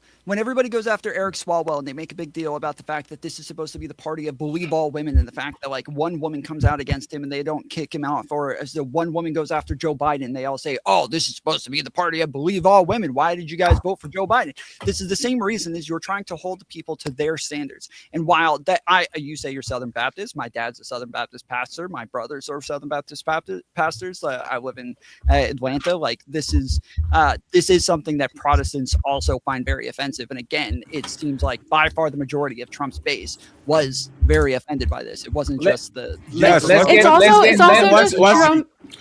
One second. Let's go see real quick. Let's get the Rooster rebuttal, and then I need to get Chaotic HQ and Kamal because they've been very quiet. Okay, quick rebuttal. Ghosty, Roost, Chaotic, and then the lovely HQ and Kamal. Go ahead. It's also just like Trump never owning up to his actions. Like it's always the MAGA people always have to come out, make excuses for him, give explanations why he acted this way, why he acted that way. It's just like you guys prop him up as a super extreme, like or not, maybe not extreme, but like a Christian valued leader. And when he never follows that, it's just always excuses, and he can never own up to his mistakes. He's trying to gaslight everyone and saying it's fake news. I can't believe who would ever even come up with that. That's crazy. Like, no, it's not fucking crazy. We all have eyes. Just that's the part that bothers me. Real quick. I almost wonder if it was on purpose. Where's the outrage when Obama was depicted like this? Oh no! What about Obama? Obama didn't post that. Obama didn't post that. Apparently, this is a great outrage, and we need to get rid of Trump because he depicted himself as Jesus. I have that too. Show me where Obama posted that. Obama was an actual Christian. The outrage? Obama would never. Where's the outrage? Like oh my God! How dare you depict this Jesus? Obama didn't tweet it. Good try, buddy. One second, friends. I need to know. I need to 1 second, friends, because this was. Friends, I was very prepared. I'm a professional, okay? So, Anne-Marie Labadie, I think I said nobody had a problem with these, and it was somebody posted the media themselves had an affinity for portraying Barack Obama as a messianic and angelic figure.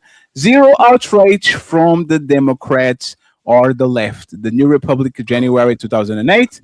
A New Week, May 2012. This is not Obama posts. This is the media post. And then Donald J. Trump, the president, reposted what they said. So now y'all can talk about what y'all want to talk Tom about. Is right. Hey, hold on. What about Obama? Can I speak? Yeah, hey, let's remind everybody. They keep Jerusalem HQ and then chaotic uninterrupted, please. Jerusalem HQ. They keep on Terriak and Gibbs keep on bringing the left as if this whole shitstorm didn't start off with Trump criticizing other right-wingers. Other right-wingers are the ones who are making a big deal out of it, because lefties like me who aren't even religious, this shit is funny, and is also a big reason why I stayed the hell away from you guys. Because despite the fact that this religious and this biblical text is supposed to be the word of God, y'all can't even agree on shit. Damn. And then we're supposed to have a separation of church and state. And then here we go, the president comparing himself to Jesus, using biblical texts weeks ago to justify a war in the Middle East. And then let's remember, guys, he doubled down on this dumbass thing by then retweeting another AI image with Jesus around his shoulders, right, guys? And he knows what he's doing. When he was asked, Fatty, on live television about that tweet, you could see the smirk on his face. He knew he was lying his ass off. He knew that shit was going to piss people off. And let me emphasize one more time, and I'll land my plane. This shitstorm started from Trump trashing other right-wingers who were outraged. So stop with this lefty ammo bullshit. Yeah, so the fact that you're making the case that Christians can't agree on shit, the name Israel means we who wrestle with God, which means there has to be disagreement. That's how you get to the truth. So you don't even understand what the Bible is. Please stop talking, you low IQ goldfish. HQ, let me ask you a question. Is it fair? You can go after. Is it fair to compare media portraying somebody as A or the president portraying themselves as A? Is that the same thing? No, it's not the same thing. Go ahead and interrupt it, please. Now, first and foremost, Donald Trump posted that. Obama didn't post anything. So it's not the same thing. 2, this is why I call people on my channel, when they come to my channel, I call them zombies, because they twist themselves up into pretzels trying to defend this person. I personally think he's a grifter, a liar, a cheater, a stealer. He's a low-level human being who has money. So when you come from that direction, I don't think anything he does is honest. He posted that pic thinking he was going to get a lot of people on his side, thinking he's so good, he's so righteous. He is nothing like a Catholic. He is not a Catholic. He is a grifter, grifting off of you retards that are Catholics. He does not care about you being a Catholic. Otherwise, he would not have posted that blasphemous picture that he posted. It is not a doctor healing anything. He thought he was going to get away with portraying himself as baby Jesus. That's what he did. Let me ask something to Kotick real quick. Kotick, on Easter Sunday this year, he made like a cryptic post against Iran, and he said, "I think may Allah be with you," or something like that. Is that a violation? Oh, is that a violation, Kartik? Before you go on your is that a violation on Christmas Sunday? Not Christmas, Easter Sunday, the day that he said, "May Allah be with you," or something. Is that a violation? Are you? No, not at all. No. Hey, Kartik said it's not a violation. I believe him. Thank you very much, Spin City News. I appreciate you for the $5. Friends, we're $30 away from the goals. You can super chat your opinion using the coffee app, okay, pinned in the bottom of the show. We have more 20 minutes to go. This has been an exciting show. I appreciate the energy, chaotic and uninterrupted. And then Mr. Kamal uninterrupted, because Kamal been chilling the whole show. I need him to talk on this one. I think he's going to be objective. Go ahead, chaotic. You got this. I thought I already addressed it, but what were we talking about? So about the image, right? We something as well from the image that you put up, Fatty, because as somebody else said, Obama didn't post that picture, but the one that you showed said that the media portrayed Obama as a Christ-like messianic figure. I don't remember the media ever doing this, so I just went and searched, and it could be wrong, but when I searched, did the media ever portray Christ as a messianic figure? It immediately pops up with major controversy over Newsweek, facing criticism for posting Obama as a messianic figure after inauguration. So that there is one example of a media source posting this. It's Newsweek. It's not some big mainstream media source, and then it says that they did face a lot of criticism over it and this is a 2008 article source that it's showing. So this is all I can find. I don't think he's Jesus. I think that's Vegeta when he comes back to Earth after he kills himself to save the planet, and then he comes back. Yeah. You remember when Goku came back for the tournament and shit? He's like, come with me, Cell. With the halo. I don't know this one with the halo shit. Real quick, I just want to gauge the thing. How do we feel about remember that musical Jesus Christ Superstar, and then it was a bald lesbian that portrayed Jesus? How do we feel about that? Damn, that's the Democrat. I did a story. Whoa. I won't vote for this. How about this? I will not vote for those people. How about that? I won't. Go vote ahead, for CT. Okay. No, CT, you got it. CT, don't be frustrated. CT, look at the Fatty, I thought we talked about this, bro. No, Okay. CT, you got a Teriak is correct. I did a story about I forgot the name of that Nigerian lady who's a liberal, but I supported her. I said I think that Christ would love the fact that this woman is portraying her.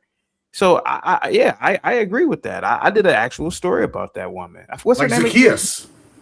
Yeah, I mean, what's wrong with that? She is a child of God, right? Well, why not emulate? Why not do a stage play and you portray Jesus Christ? Okay, so yeah, I agree. Damn, that's you disagreeing with Teriak, but.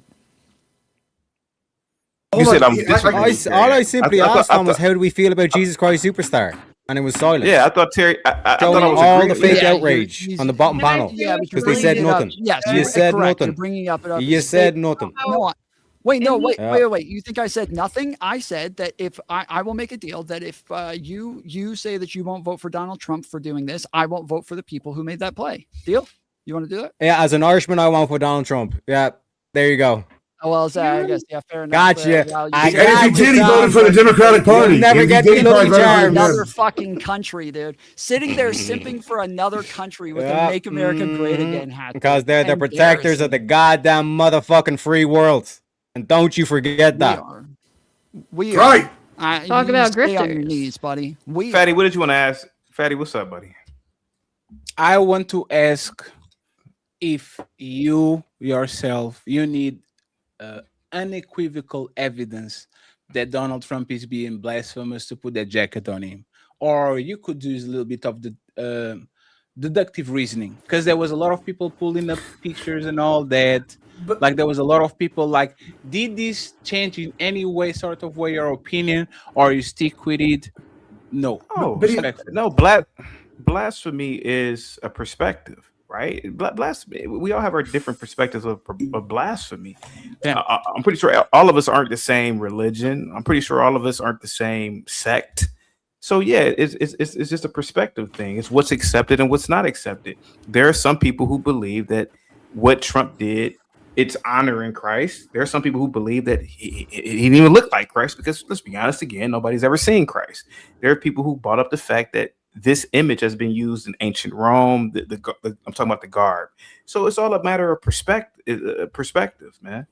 I mean, also, if you're a Christian, one of the parables Jesus says is, "Hey, listen," and I mentioned this earlier in the comedy bit, but it's kind of thing. He says, "Hey, maybe you should pick out the plank from your own eye before you pick out the speck from somebody else." And that's like saying, hey, maybe don't judge somebody making all these assumptions.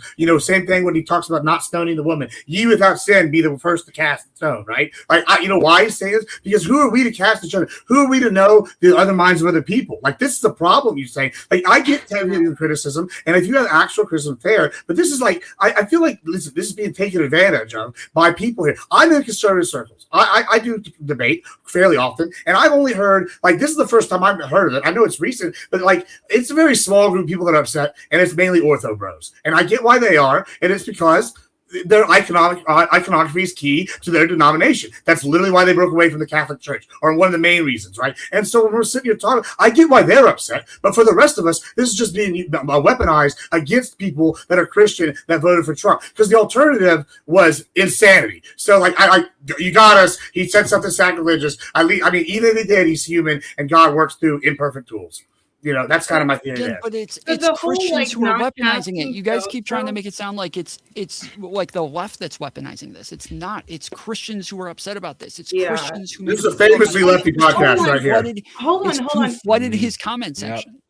You said casting stones. You know that scripture is actually talking about casting stones. It actually tells us in the Bible to judge for righteousness' sake, but we judge out of a place of love, and iron sharpens iron. The Bible actually specifically says that if we see sin and we do not call it out and tell our brother that that is not right, then we are now held accountable for our brother's sin because we did not say You're right. And I want to bring up one other thing. During the Olympics, when they had, it was like the Last Supper, it was a whole bunch of drag queens. I was absolutely irate when I saw that, and like equally outraged. Now, did I condemn Trump? No, I condemned the image. And people, the same people who were outraged about the drag queens dressed up or whatever, they're the ones defending the actual image. I don't understand. And it's really convenient for Christians to say, oh, don't judge, but then they turn around and judge. They do the exact same thing that they're saying not to do. It's just when it's convenient for them, they're cherry picking. You know the Olympics thing was a trap, right? The Olympics thing was a trap, right? You know that, right? That was actually not being the last ever. That was Dionysus' name. I got you, Kamal. Talking a lot. Hey, Fatty, I gotta go in like 5 minutes, just letting you know. Same with us, friends. 15 minutes and we out. I want to thank Maisha for completing all the goals. Thank you very much, Maisha, for the $30. Kamal, you are a political, sir. You are here for a reason. Yes. Thank God. Who is full of shit on this conversation, Kamal? Let us know before we close it out. Man, y'all loquacious as a motherfucker on here. Y'all, you look up the word loquacious, all right? You feel me? Not all of y'all, but like I'll say a smooth 82% on this panel. Y'all, god damn. I'm gonna be short and sweet to the point. You feel me? First of all, Teriak, I don't know what the fuck you doing, bro. I don't even think you American, to be honest. I think you Irish. Second of all, I am. If this nigga Trump wants to dress up as white Jesus, let him do it. I don't care. I wish he would have wore a stethoscope around his fucking neck so we wouldn't even have this combo. You feel me? And at the end of the day, none of us on this panel answered the first question about Trump calling his cronies and his flunkies low IQ. Yeah, I love it. Let them implode. Just like the Democrats, all imploding. I'm going to sit here. I wish I had my popcorn and watch the rest of this shit show because, goddamn it, I'm so glad I'm apolitical. And shout out to my Black Americans fighting for us. Fatty, I appreciate you, bro. The Black Jerry Springer, appreciate you, bro. Damn. You know what I mean? Toros, appreciate you, bro. I see you on other panels. I like what you say at times. HQ, shout out to you. Athena, we was the most quietest on the panel. Ghost, I've been on the panel with you before. You cool. Chaotic Truth, You are a comedian, bro. You need to do stand-up comedy, bro. And Admiral Gibbs, please do some wrestling, bro. You got the wrestling voice down packed. You feel me? You got it down packed. HQ, I done seen you on panels before too, sister. Appreciate you. And Teriak, I ain't gonna lie, I appreciate your opinion, but I think you a fucking spy, bro. You Irish, bro. You're not fooling me, goddamn. Ireland does You have ain't an fooling this IDF. shit It's either. called the Irish Defence Goddamn. Forces, so you never know. You feel me? Shout out to Conor McGregor. All Thank right, you, Caddy, whenever you thank need you me very on much, here, Kamal. bro, I appreciate you. I bro. appreciate you, and we're going to close it out too. Well, show's over. Hope y'all enjoyed it. But nah, don't dip yet. We still got them final thoughts coming. Y'all really tore it up tonight, huh? But don't dip just yet. Let's hear them final words. Hey, that's it. Show's done. Now shut the fuck up and let the panelists speak. It's time for final thoughts.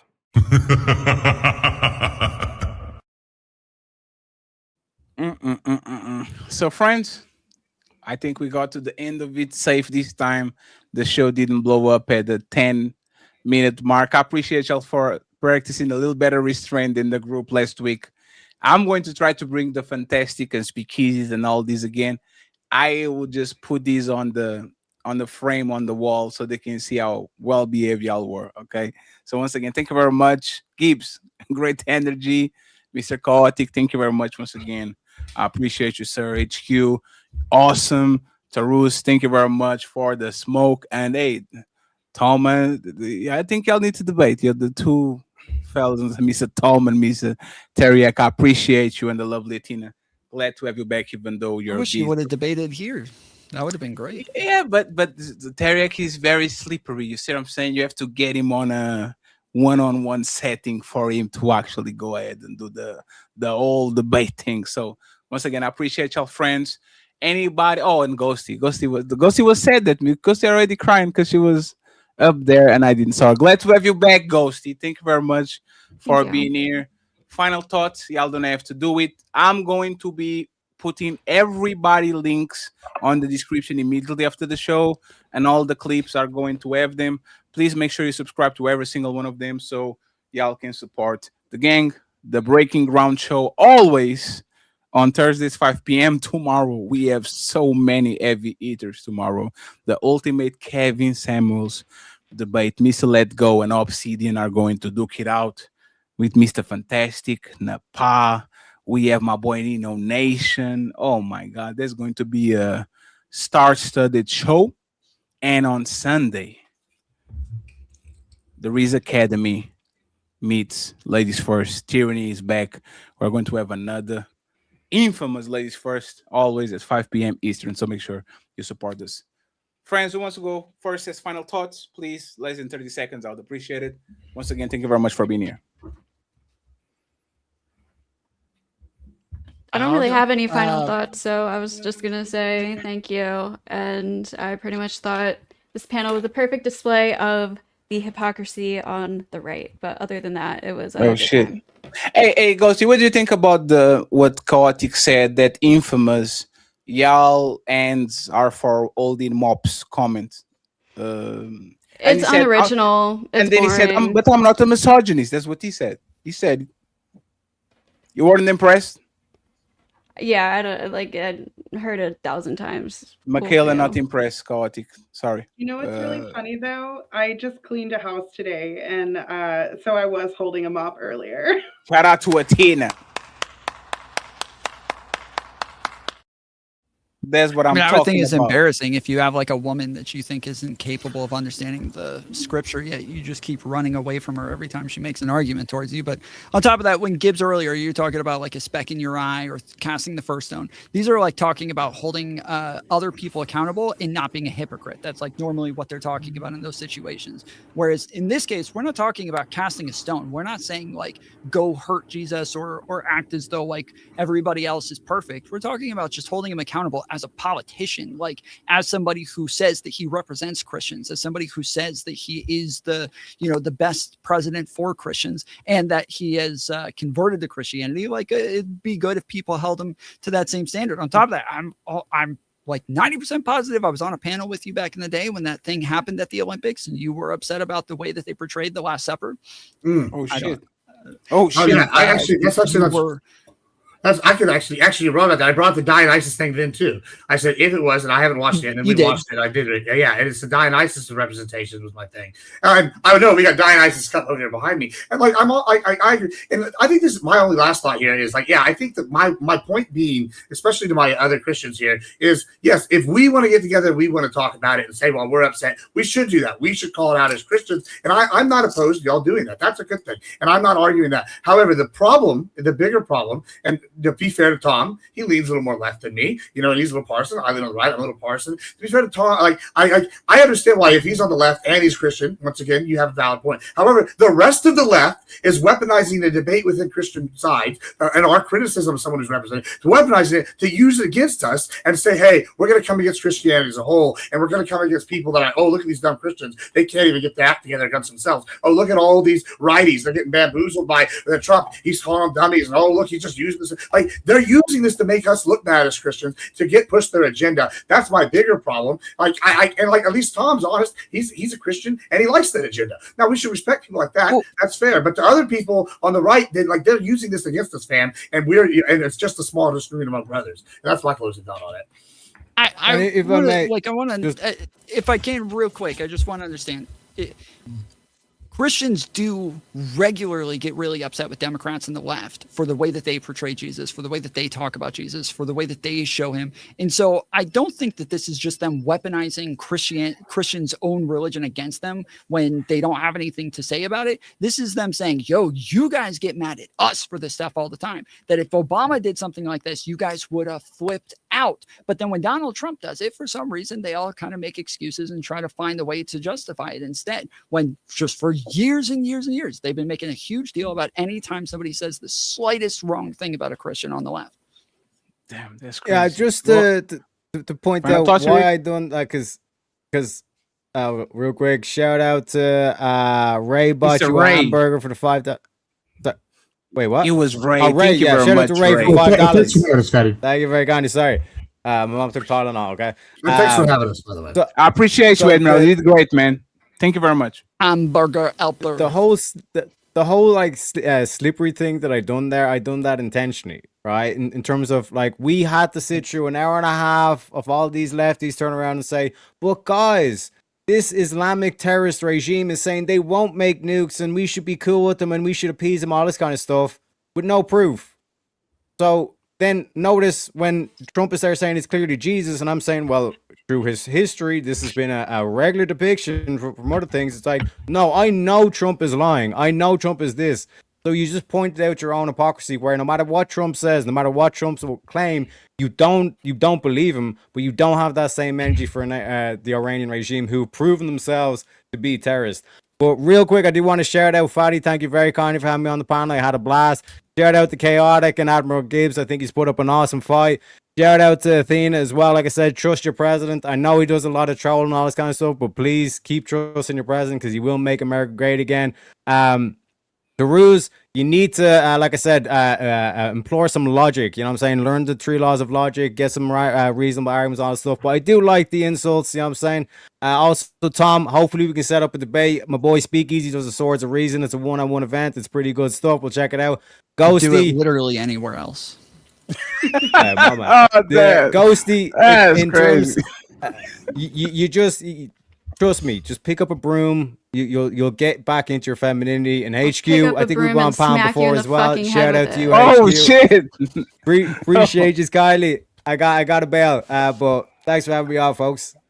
I appreciate you, sir. Thank you very much for being. You gotta get him back. You better go down there and get him back.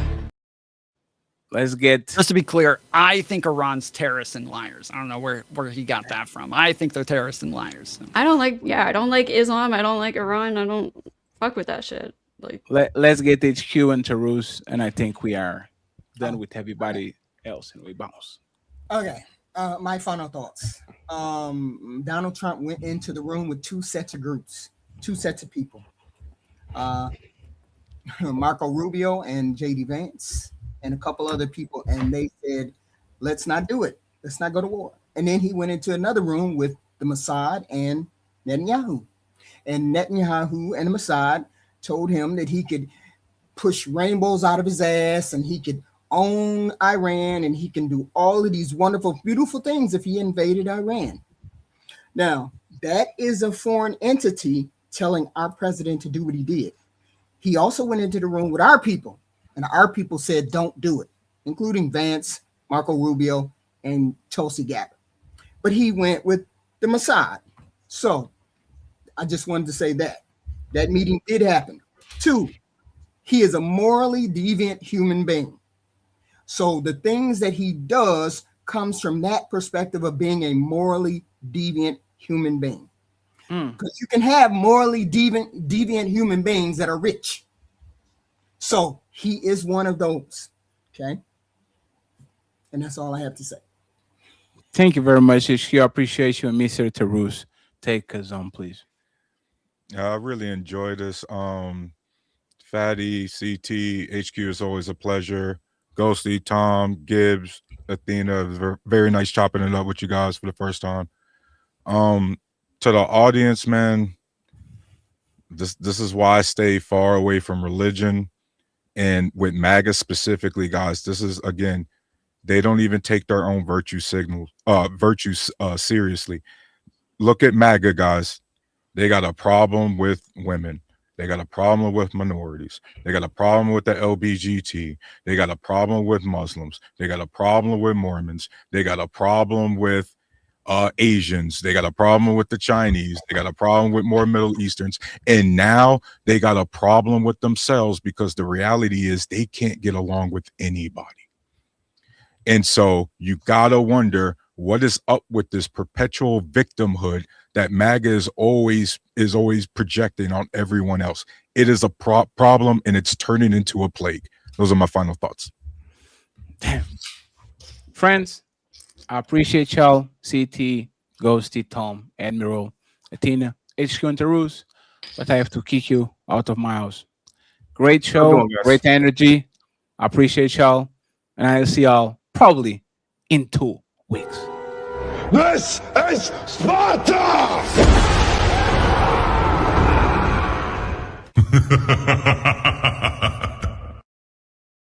We made it, friends. We made it until the end of the show. Friends, I think this show is going to be extremely special. Love the energy. Admiral, great edition. Lot of energy. I like this. I like this format. The white channel is going to be very important for our hopes and dreams. Next week, I'll start to do morning shows with y'all. Okay. So, it's going to be awesome. It's going to be awesome. It's going to be awesome. Share. We need some watch hours. We'll get there in 2 weeks, but we'll go from there. I'm sending y'all to Mr. Nino Nation. Thank you so much for everybody that donated via Cash App, PayPal, and coffee. Okay, this is the version of Super Chats before we do that, and then we go from there. Okay, so friends, I appreciate y'all. Team Fatty and the Untouchables going to Nino Nation. Remember, tomorrow, 5 p.m., the super panel, and Sunday. We out. Peace. All the comments would be fatty McFat, fat, fatty, fatty, fatty, fat. Oh, look how fat he is, right? Look at that fatty. You know, haha, big fun, stupid fatty. I bet he can't go up the stairs. And